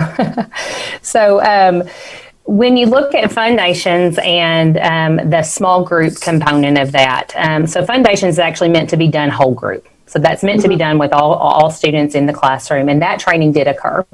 When you're looking at the small group part, we did have Wilson train 35 teachers in the intervention training, and the idea was those teachers that we trained were supposed to take that back into their building and train in their building on small group instruction. And so that is, small group is one thing that a lot of teachers have reached out about wanting additional training, and so I know Ms. Chambers and her team. Oh, you went mute. You're on mute, Ms. Worsham. Sorry. Okay. Thank you. So Ms. Chambers and her team have been working with the instructional facilitators on that side and do have training planned on small group instruction and how to do that. And then if there's an issue in a building where teachers feel like they need additional training, all they need to do is just reach out and let us know, and we will make sure that happens, that the person who was supposed to provide that training in their building, either we retrain them and make that happen, or we organize a training for our teachers again. Okay, and so is that kind of how it's going? Is that you go and train a teacher on it that may be doing it, I guess maybe the getting trained on it, and then once they get trained, so is there a series of training that one trainer will go back and train the trainers? I mean, can you? Yeah, so initially, that's a follow-up question. Yeah, initially for foundations, all teachers receive training. So initially, any teacher that was going to utilize the program did receive training. But then for the small group portion, we did go the route of like a TOT, trainer of the trainer. So we train a group and then they go back and train in their building. And so depending on the topic or the time frame, sometimes we will utilize that model so that we can more effectively get that training to everyone in the building. Okay, because so about 60 teachers reached out to me, and most of them, about 84% of them, is saying that they would really like more training on the small group instruction. And I just wanted to relay that. The other part was I just have a question about the mastery level. From what I understand from the teachers is that some of them are being told to move on, no matter if 80% of the mastery level is not there, instead of reteach. However, in some schools, they are being told to go ahead and stay right there and teach, and right to reteach. And 100% of those teachers believe that reteaching should happen. So my question to you is, if they are told by whether it is a facilitator or whomever, to move on with the lesson, to introduce them to the next grade level or the next lesson, what would you say to them, right, to the teachers? Yeah, that's a great question too. So if a teacher feels like they're being inappropriately asked to move on, I would direct them to talk with their principal first and come to there may be a reason why that teacher is being asked to move on. Maybe an instructional facilitator has seen something in that room that indicates it is appropriate to move on, and then maybe address the students who are not getting that concept in a small group setting. So that would be my first advice: is reach out to your instructional facilitator and your principal to determine, what is the reason that I'm being asked to move on in this. Certainly, if the program is actually set up with reteach lessons, and so if 80% of your kids aren't getting the concept, then there is that reteach lesson there that is appropriate to use in the classroom. Okay, and my last question is, which I know you spoke about having facilitators go back out into the schools, and this may actually be more of a district question, but having reading interventionists, most of our teachers, or at least the ones that have contacted me and I've talked to, are saying that is what they really see a need for, is having that from K to 2 because of dyslexia intervention happening from 3 to 5, and so like that gap is being missed. So is there any room to utilize the 11 staff members you have, or even the 30 to 40, the expansion of that, to take on those roles, or is that part of it and then it's called something different, a different title? So most of our, Chambers, correct me if I'm wrong, most, or if not all of our buildings actually do have reading interventionists in the building. So as far as reading interventionists, we do have that level of support in our buildings. But past that, with the tier 3 support, now in some of our buildings, the load is pretty heavy, I'll have to say, because our triangle is inverted right now. We're trying to support more kids because of just kind of the gap that we have. So that's where some of our what we have told our buildings is if you have too many kids that need tier 2, then you have people to support it, then that becomes a tier 1 instructional issue. And so for some of our buildings utilize a time in their day, 30 minutes. They've carved out a 30-minute time period where they do school-wide intervention.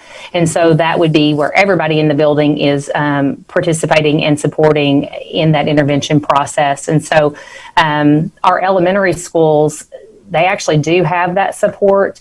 And Ms. Chambers did just confirm every elementary school does have a reading teacher for intervention purposes. Okay, then, because these are elementary teachers that have reached out and this is what they're saying. So I don't know if they're traveling or if they're permanently there in the school. But I think that concludes my questions. But this year, our recess, we do have a recess waiver.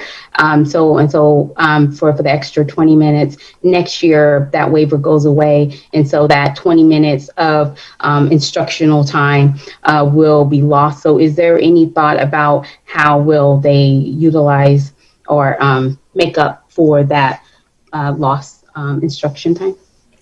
Yeah. And that's my last question. Yeah, no, another great question, because you're very right that the addition of that extra recess last year did take away from some instructional time. But I will say our buildings have been very creative and are creative about finding every minute that they have to utilize for instruction. And, it may be something that the board looks at and considers, an extension to our school day if that's appropriate, or if there is other time that we can carve out. Certainly our teachers have all said, we've heard across the board, more time is needed, time is valuable. And so, we will have to look at where we can find that. Thank you, Ms. Worsham. I appreciate that.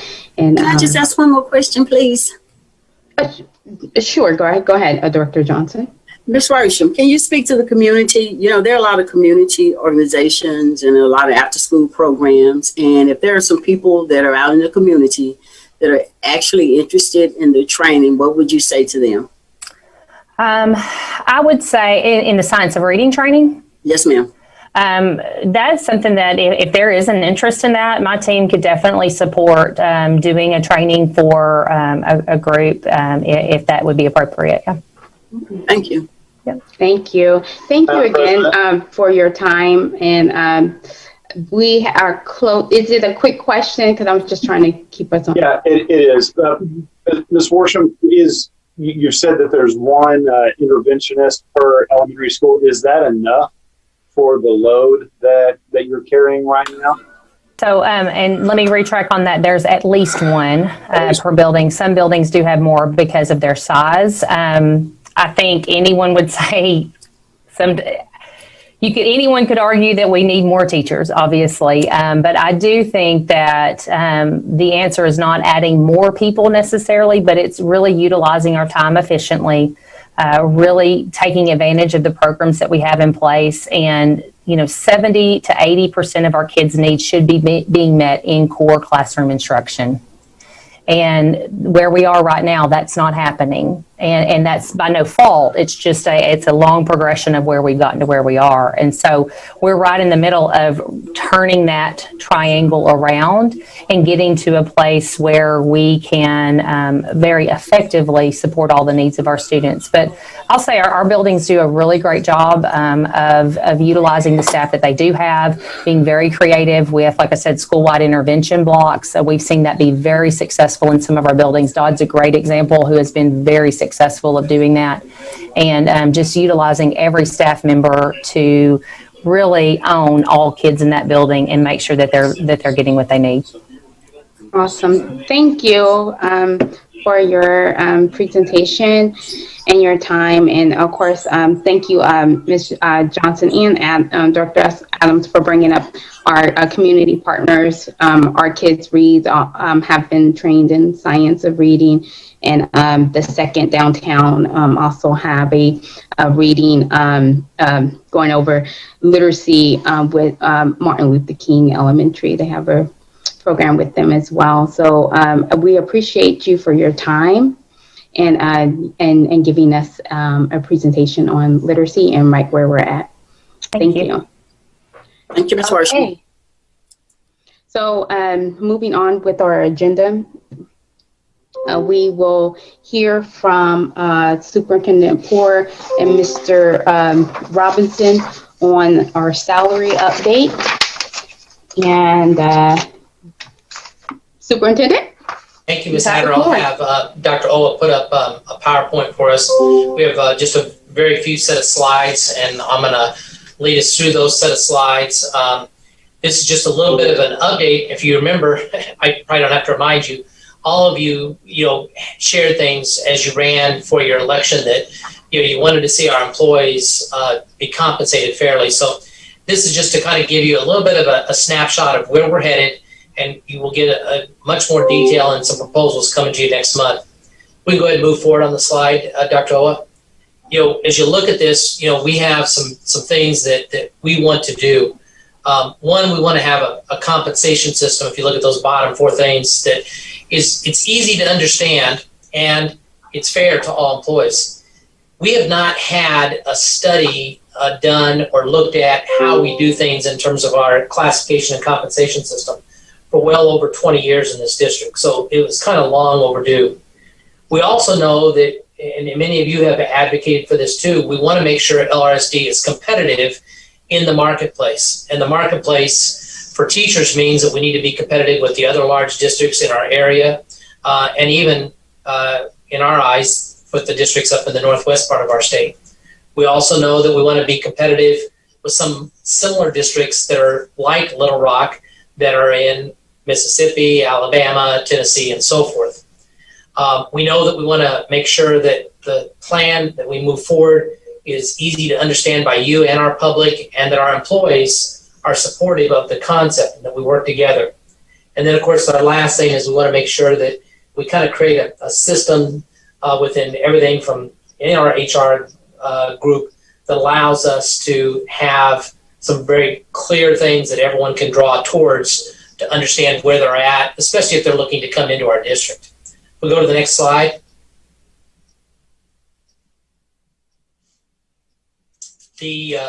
First off, with our teachers, this is work that's being led by Mr. Robinson.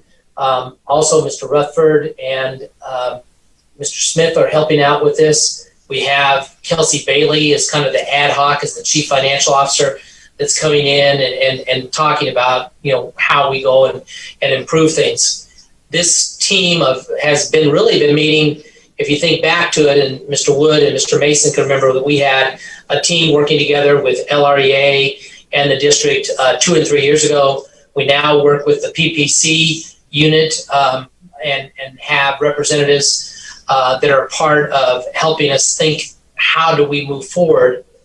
We know that when you think about a teacher proposal, across our salary range, it varies. And most of you have heard that if you're in the first year of wanting to come on and you're a brand new teacher that's going to start at a BA level, that's where we're the least competitive. When you get up into an employee that is in 15 to 30 years of being a teacher and has a master's degree, we actually start to look much better. We're in the top 10. What we would like to do is kind of a phased-in approach, and our goal, believe it or not, and this may surprise even Mr. Woods, is we've exceeded his goal that he established 2 years ago to say our goal would be a target of $48,000 as a starting salary. Now remember, where we're at right now is $36,000, and that came as a result of the governor's bill that was passed 2 years ago to impact starting teacher salary. We've also worked with the PPC and our teacher group to impact coaching stipends. That was something that had not been touched and in many ways have regressed over since 1985. There have not been adjustments on the stipends, and we also decreased the number of days that coaches were getting paid for. So some of that has been getting taken care of right now. And then we're looking at what we do with stipends in general to make sure that those are fair and sound. And then finally, you'll see that at the bottom there that we're also hopeful that we might be able to do a one-time pandemic pay bonus for employees this year. Remember, a bonus is a one-time thing. It is not a gift that keeps on giving, like when you talk about the compensation package that I've talked about previously on this slide. We have not got guidance from the Department of Education yet, but we've heard kind of through the channels that is coming. What that would mean is that some of the money that we have got from ESSER 2 or ESSER 3 that comes from the federal government to the state, you might remember on ESSER 2, the district received $28 million. That they are now, because I think there's an ESSER 3, they're loosening that purse string up to say that bonuses may be possible. But we have not yet seen the wording on that, so we're hopeful that next month we can give you a greater definition of what that bonus might look like. And obviously you all would be approving that because that would be an expenditure. We go to the next slide. We also took movement. This was just a little more than a year ago that we signed an agreement with a management advisory group to conduct a compensation study for all the positions other than teacher. So classified positions from a custodian to a secretary to a para to the literacy individuals that you saw on your camera today that are part of central office. We've looked at all those positions and we've done that in comparison. That study is going to be presented to you next month that will share a proposal of how we move forward on our employees, and it'll also give you a sense of how we compare in the market. Next slide.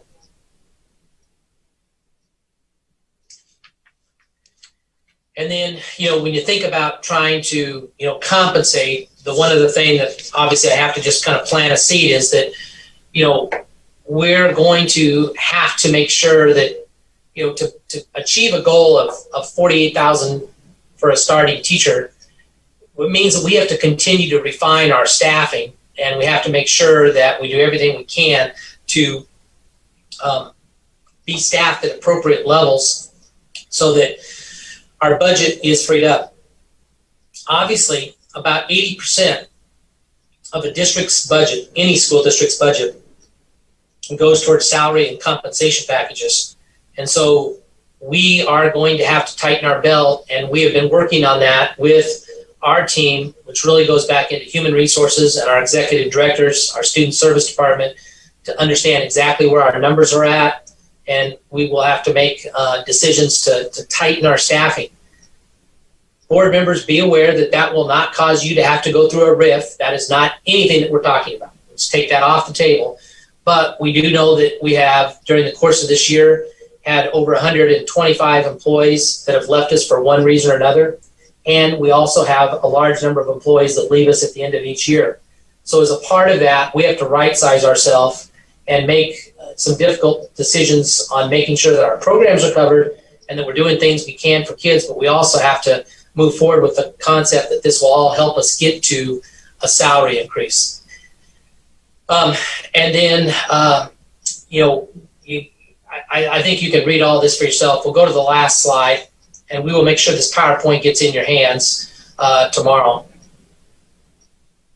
And I think that does wrap it up for me in terms of just the concept. So what we want to do, board members, is we are going to come back to you in the April pre-agenda meeting with what our initial proposals will look like. It's not anything you will take action on. It'll just put it out in front of you. That information will have been generated for teachers with the help of teachers coming up with the proposal, and it will come from the management study, and the management study will also, at the same time as we're sharing that with you, our employees will also get to see that so that they can kind of see what the recommendations are. Then we're going to end up having a lot of discussion and input on that. Obviously, from you and from our staff. I hope this helps give just a little bit of clarity in terms of a direction we're headed, and that we've taken seriously what you have asked us to do to prepare. Mr. Robinson, before I turn it over to the board, is there anything that you would have liked me to say that I forgot? No, Superintendent, well stated. Certainly among all the factors as we give thought to right size in the Little Rock School District, right size in the school district certainly includes improving wage and salary programs for all employees. Thank you. Ms. Hatter, we'll turn it over to you to see if there's any questions. Okay. I don't see any. I do have one. How will, well, let me rephrase that. Right when you're looking at salaries, will you all take into consideration the veteran teacher that may have capped out, or they're at their highest salary scale level? I'm still learning the whole salary system, but will that be taken into consideration when you're looking at salaries across the board, not only with teachers, but also with classified staff? Thank you, Ms. Hatter. And one of the things Little Rock does have a heavier load of veteran staff members. That's actually, in my mind, a positive. There are a lot of people that are, very trained and good educators. And yes, the team that is meeting is trying to look at that to find ways to navigate, because there are people not only at the teacher group, but also within the administrative and classified that have kind of reached their max. But we also have to take that into context of, where we have our largest deficits, because if you do across the board the same for everybody, you can continue to exacerbate your problem of never having the starting salary catch up, and we're always going to be ranked 100th, if that makes sense. So we want everybody to be in a competitive salary mode, and we are looking at making adjustments even at the top end. Okay. Well, thank you. I was on mute. Thank you for that, and we will definitely look forward to getting more information at next month's meeting. So thank you for that. Can I ask a follow-up about that, Madam President? Sure. Go ahead, Director Wood. Yeah, Mr. Poor, so I heard you say in there that this wouldn't require board action. So other than just telling us what your goal is, what is our role in this? I suppose I would love to see the board, commit to the community that your great goal is our goal too, and our commitment to our staff. But tell me more about what you meant by that. Well, even with what you just said kind of sparked something in my head, but I think that one of the things that we want to do is create a roadmap to move forward, not only for the teacher group, but then all the rest of our employees. And then that roadmap will have to be seen to say, okay, here is what the cost of those are, and then here's the ways that as a board, you all are going to have to help us manage that budget, because there are going to have to be a combination of probably two factors. One is tightening the budget, and second is trying to make sure that we hold on to every one of our students and actually increase enrollment just a little bit too, would be helpful. There are other factors that play into this, such as the box store concept that Walmart has started. We've heard now there's some other entities that are potentially going to challenge in a legal system. So there's a lot of factors. Loss of students right now in the pandemic, and will the state do a hold harmless bill? There's a lot of things that are going to dictate the pace, and it could be that this board makes a decision. This is what you made me think of, Mr. Wood, that says, boy, we're committed to this over a 3-year span, and step one, check, we're in, and you make a commitment for 3 years, but then you also make a decision on the actions that we're suggesting in year one to move us forward. So that could be ways that you could look at it, but you probably want to hold off on that until you see the package to determine where you'd want to fall in terms of your levels of support. Okay. Thank you. Actually, listening to that, I do have a follow-up question. If it's going to be an increase or a change to the budget, from my understanding of boards, wouldn't the board have to approve that? Okay. I just wanted to be clear or make sure that I understood correctly that that is something that the board would have to approve. Absolutely. Okay.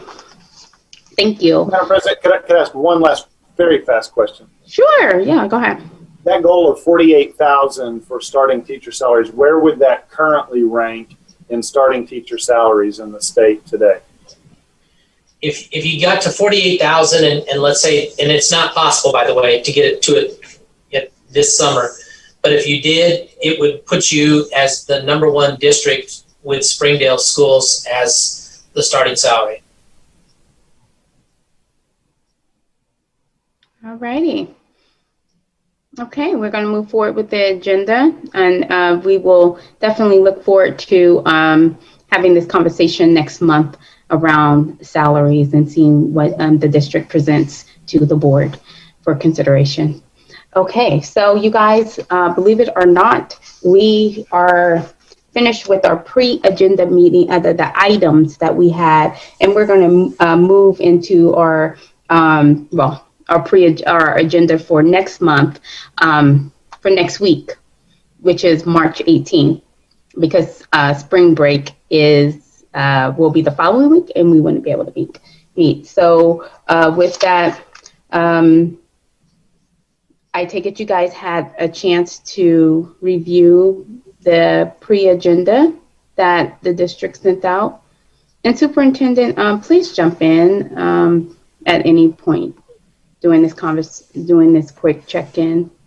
And the question is, do you guys see anything that you would like to, do you have any questions on that is the question? Hey, Dr. Owa, would you put up that agenda that covers all the different topics that we sent them, please? Oh, thank you. I was just assuming everybody had it. I'm sorry. I think they do, but it'll be good for our public to see it too. Yes.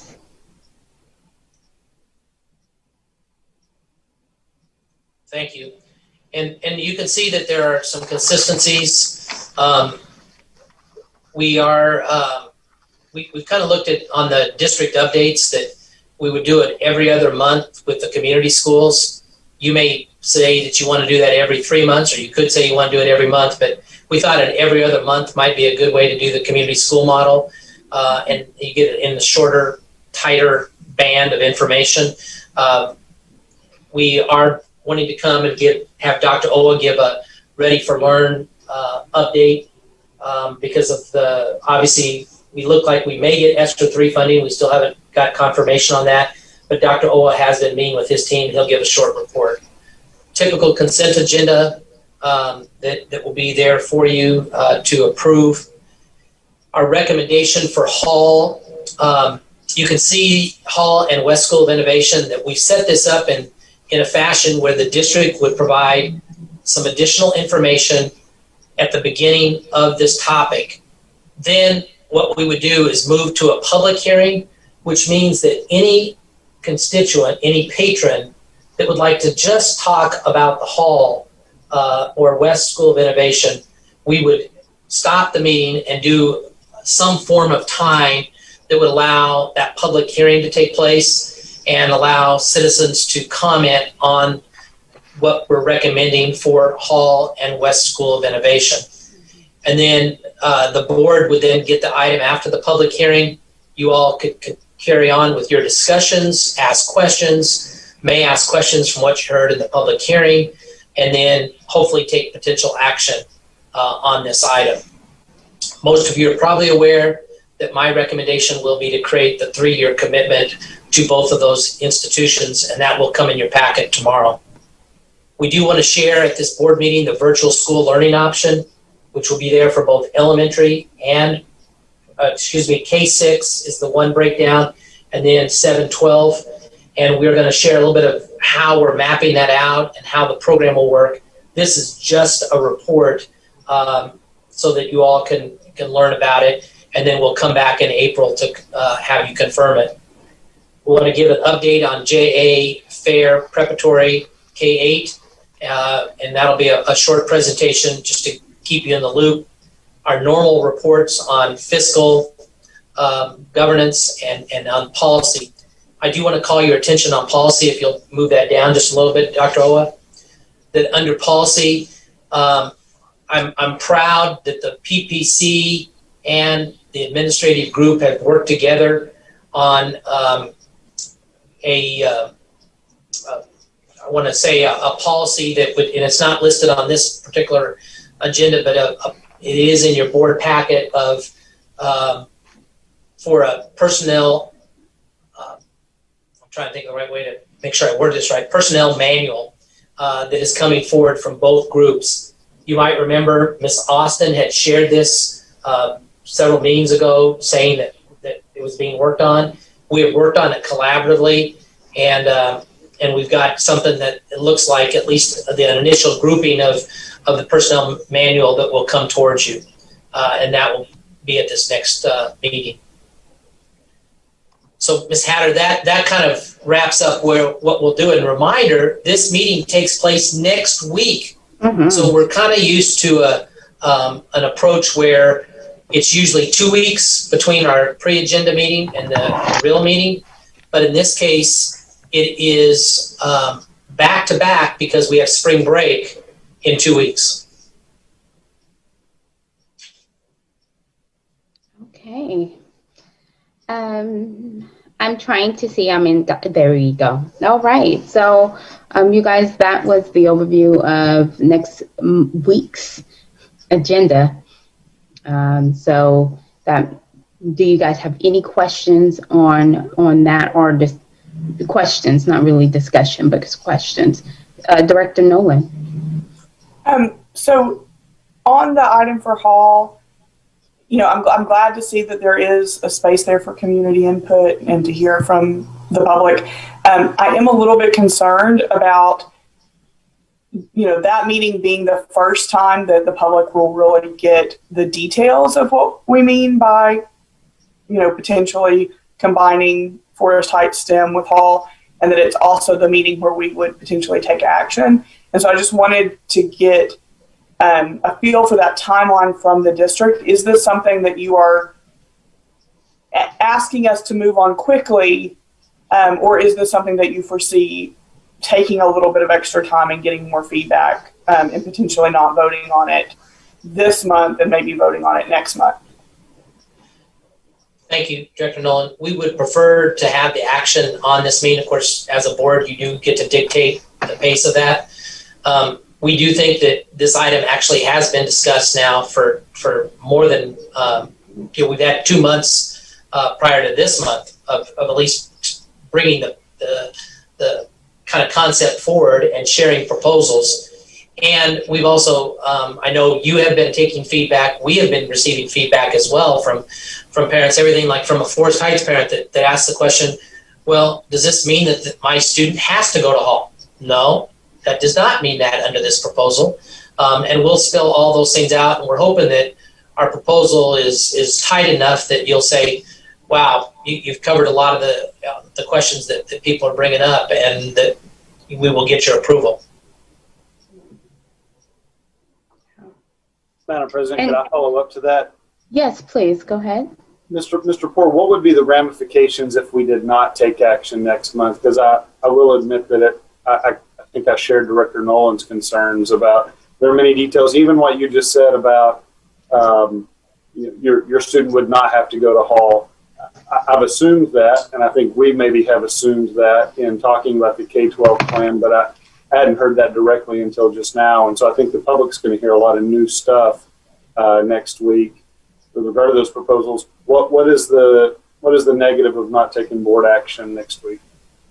I think that the biggest negative is that non-action leads to indecisiveness about the enrollments at both of those schools, because they're wondering, where does the board stand on this in terms of the commitment?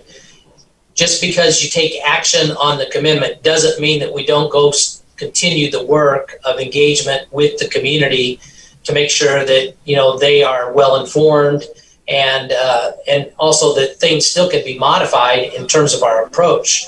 We're going to need to have, especially at Hall, to connect the Forest Heights STEM, you know, some of the curriculum and the way we do some of the people work. That won't just happen overnight. It will take continued work over the course of the next several months.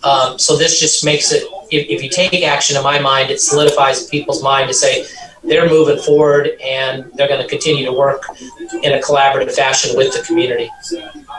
Okay. Totally different topic, though. This will be the first meeting in a while where millage extension hasn't been discussed, it appears, or did I miss where you might stick that in there? We chose not to bring that into this meeting just because of the topics that we had. We will be bringing that back in April, though. Okay.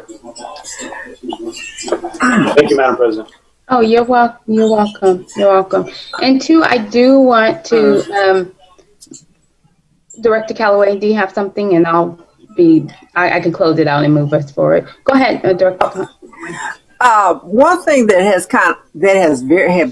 has bothered me, particularly going back to the reading program, and having spent most of my career on the secondary level,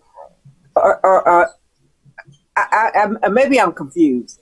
Does it just this reading program that they have all these people in? Will it extend to high school? And Mr. Poor, and maybe I didn't hear that, but I was just wondering, is that going to extend to high school? Because I've had kids in high school that couldn't read. Absolutely. Thank you for asking that. I'm sorry we didn't get to that earlier, but it does everything from support for dyslexic learners to a struggling reader.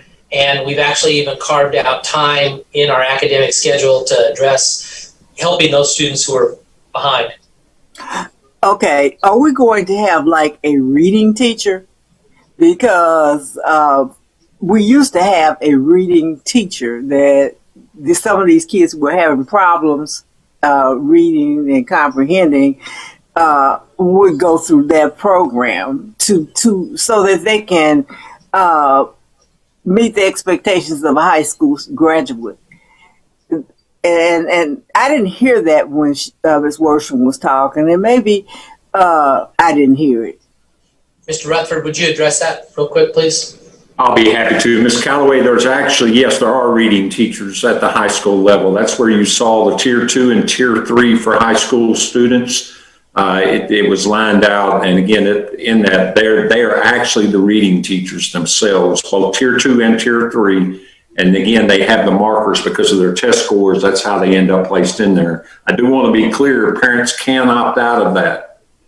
And so parents can come back and say, I don't want my child to take the reading class you're talking about, Ms. Callaway. So, but it's much like what you and I grew up with when we were at FAIR together, those reading teachers for those classes. Yeah, well, that was a successful program, I would think. And I guess it wasn't clear on those graphs where the tier 3 was high school. Mm-hmm. So that's my question. So I guess you can answer that well. Good point and highlight. Thank you, Dr. Callaway. Okay, so back on to the conversation of Hall. So we did have a work session, remember, to talk about those options. And so that K through 12 option, it was part of the 5 options. And so just a food for thought, the board would need to give direction to the district on which way to move, and so they can plan, implement, and to where we are running up against time of contracts with contract employees. And so we cannot push it down the road any further because that impedes on those other back office things that needs to happen. So if you have questions about the model or any one of the 5 options, definitely reach out to the district, and so we could streamline it and have a very robust and streamlined conversation so we could move forward and give the district direction, which is what we are charged to do. So with that, you guys, we have one more item, Ms. Hatter. I'm sorry. Oh, did it? That's okay. The item where we had down in your agenda. It said personnel recommendation. Dr. O, would you mind just pulling up the agenda for tonight? And the reason I'm asking for that is I just want to make sure that everyone sees that we did make this a public release of it saying personnel recommendation, and that it would take special personnel action tonight. No, not that one. The actual agenda for March 11th. Thank you, Dr. Owa. Hopefully you could find it. But we have, I reached out to all of you today just to make sure that you realize that yesterday we forwarded to you names for 2 positions within the district. And I will share that my approach as a superintendent will be to try, I know we want to make it that our pre-agenda meeting typically doesn't have action, but whenever we can take personnel action at a meeting, it actually helps us move forward. Thank you, Dr. Owa. Helps us move forward because there's a domino effect. In this case, one of the positions that we're voting on for tonight is for the head football coach at Central High. And in your packet, you have a name of the candidate. And on the second position is an assistant principal for the J.A. Fair Preparatory Academy. In both of these individuals, we can assure you that background checks have been done on both individuals. I can assure you that we also had a robust set of interviews that were conducted to vet the candidates. Both of the successful candidates went really through 3 rounds. One was a round where we had to sift through their folders as they applied for the job. Secondly, there was a first round interview that would include a variety of different folks depending upon the position. And then third, a final round interview that would include myself and the principals and some of my senior staff. We think that both of these individuals are really good additions for their positions or coming into the district. The first position is for the head football coach at Central High, and the candidate that we're recommending is George Shelton. The second position that we are recommending tonight is for an assistant principal, and her name is Denisha Stroud, who currently is at Forest Heights. Mr. Shelton is currently at Dumas School District, and that's one of the reasons we're bringing this is that, we want that coach to start his job right now. But Dumas has to find somebody as well. So there's kind of a domino effect that takes place. And I hope this sets the stage for you as a board to accept this personnel recommendation for this evening. Okay. Okay. Thank you for removing the screen. Okay, so do we have a motion to go into discussion on what was just presented to us for possible action? So the motion would be for Director Wood. I seen your hand. Can I just say so moved? So moved for what? Well, what you just described. For discussion? Sure. I move that we go into a discussion about the personnel recommendations that we've just been presented by the district. Okay. Is there a second? We're going to go into open it up for discussion. Okay. Do we not have? Could we make, Mr. Wood, would you accept to make that a motion to approve and approve the recommendations, and then we would have the discussion after that? Well, then if we approve it, we don't need a discussion. Well, that typically, I think after you have a motion on the floor is when you discuss and then you vote. Mm-hmm. I think Mr. Adams might be right. Put the motion on the floor to approve it, and then we'll have a discussion about it. I suppose before I make that motion, Mr. Poor, is it appropriate for us to make personnel recommendation votes in an agenda meeting? It is, in my opinion, because we have clearly put out that this was a special personnel action item, and we posted this well ahead of it so that everyone knew that this was taking place tonight.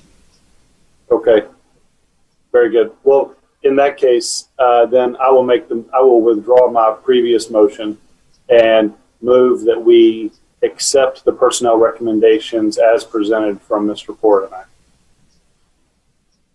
Second. Now would be the time for discussion, right? No, a question. You're right. Well, a question. Hold on, wait. Okay. I was just trying to make sure all traffic have ended before I jump in, so we're not jumping over each other. So there was a motion, there was a second.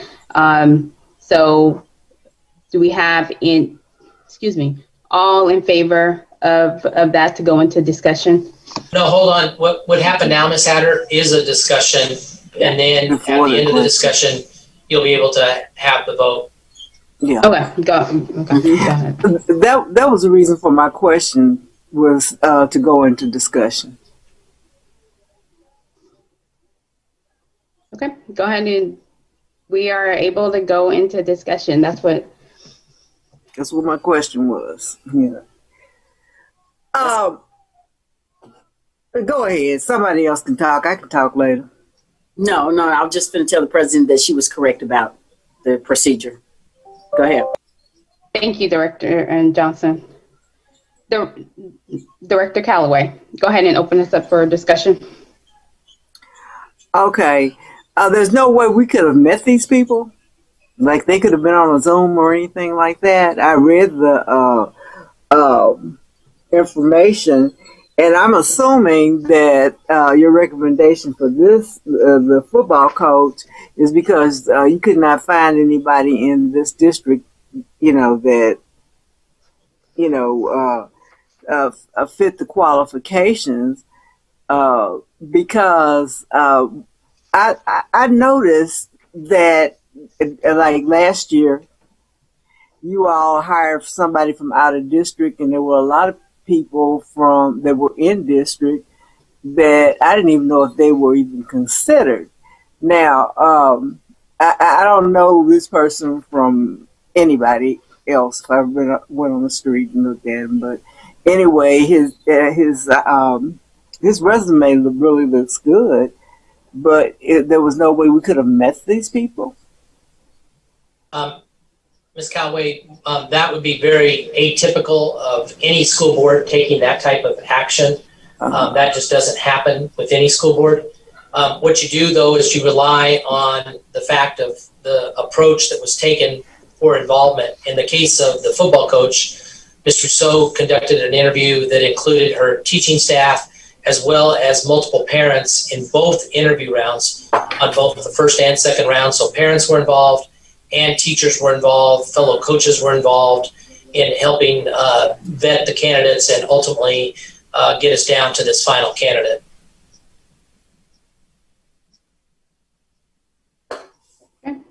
So can I ask how many applicants did you have initially for this position? On the football job? Yes, on the football. The football job, and correct me if I'm wrong, Mr. Rutherford, but I believe we were close to 20 applicants. That's correct, 20. And then on the assistant principal, we had right around 70 people that initially applied for that position. Director Wood? I apologize. I should have muted. Okay. Director Nolan, do you have anything? No, and I'm sorry, I'm not trying to be a huge pain. Is there any issue with like public notice requirements since this action item was just added yesterday? I just am trying to be sure that we cross all of our T's and dot our I's on that.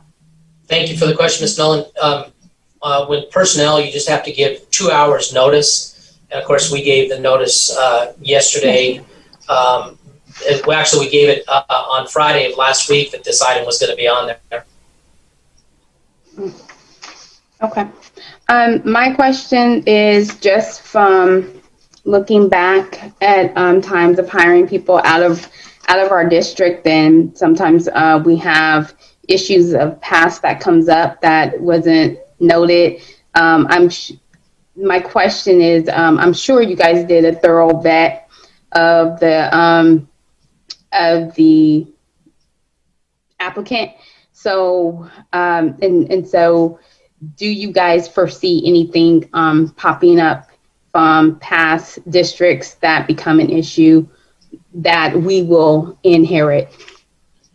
No, coming ma'am. in? And then I hope you guys understand the reason I'm asking the question, because but that's my question.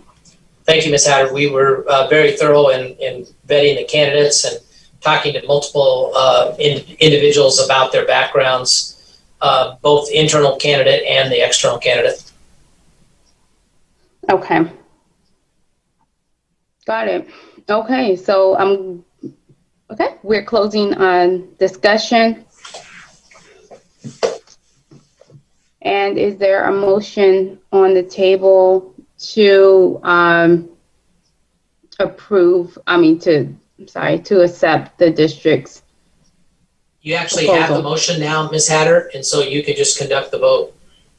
Oh, okay. Well, so we move into voting. Director Johnson, I might have to make you a parliamentarian. Remember when I asked that in December? I will help you. I will study and I will help you. Okay. Okay, because we need one.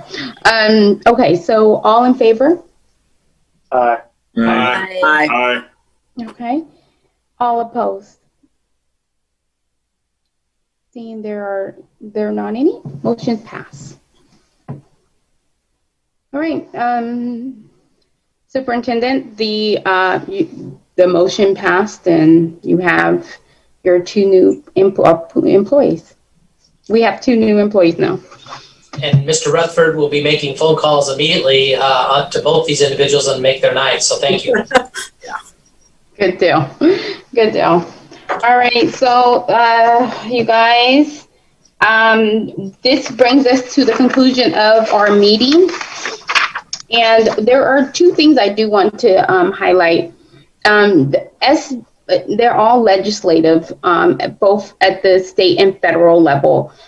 First, I will speak to the federal level. I had a chance to talk with some of our federal legislators about keeping our children safe act, which talked about restraints and different things pertaining to marginalized communities. And this is a piece of legislation that's coming up in the 117th congressional hearing called Keeping All Students Safe Act, which banned the use of restraints, and also the Protecting of Our Children in Schools Act, which actually bans corporal punishment. It was great to highlight that in our district we do not have cases like that, but we know within our state corporal punishment is still something that is utilized. And so Representative Bozeman and Steve Womack were very open to listening to that. That's more of a national push among advocacy groups and districts and PTAs. And the other piece, I want to bring it locally, House Bill 314. Director Adams and I attended that educational hearing, and Director Adams spoke to that bill, which was to return local control to our district.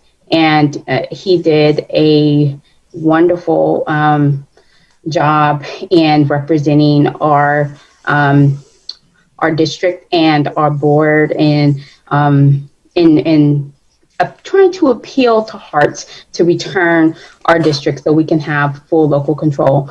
So Senate Bill 314 didn't pass. However, we are hopeful that we are able to have a balanced budget, which is something that Commissioner Johnny Keys said that we would need to do in order to get from under state control. Director Adams, did I understand that correctly while I was sitting there before?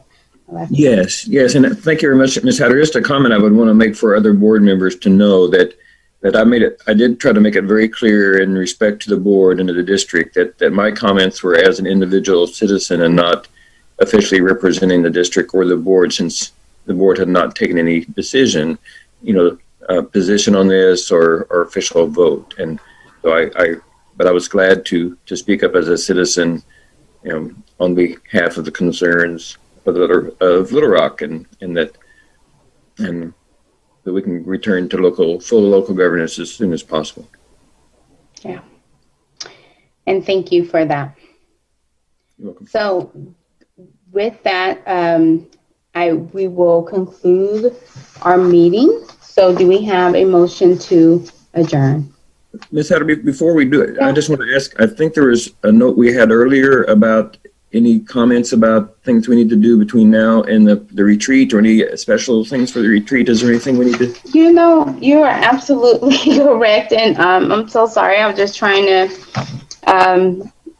end our meeting. So, yes, so we do. Work together. Thank you. Teamwork.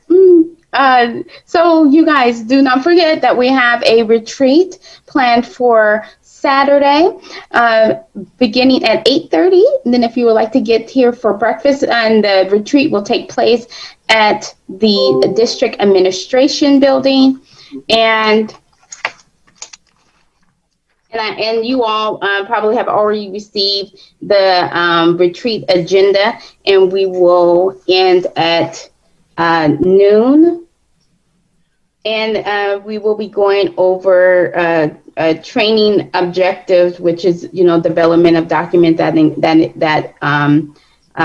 deals with operational and behavioral norms and just normal work, and the preparation and homework for the board members and the superintendent should each, propose a 3 to 5 operational and behavioral norms they would improve the functioning of the board. This should be submitted, to course received by 10. Yeah, so that should have been done yesterday, and the district sent this out. So that is what the homework was, and names will not be associated with it. So I can read. I want you guys to know I have reading fluency. It was just the way I was reading that I was choppy. But yes, reading is fundamental. So I hope you guys caught that joke and I didn't offend you. I did. Thank you. Superintendent Poor, Director Mason, you have unmuted. Did you have something? No, I was just admiring your reading skills. That's all. I don't know what to say to that, so I'm gonna just say thank you, like with the side eye. Thank you. Okay. Seeing that there aren't any other comments, can we get a motion to adjourn? I move for adjournment. All right. Can we get a second? Thank you. And all in favor? Aye. Aye. Okay. Any opposed? You guys, I want you guys to have a wonderful and beautiful night, and we will see each other in a couple of days. Good night. Thank you, President Hatter. Great job. Thank you. Appreciate you. All right. Bye-bye. Bye-bye.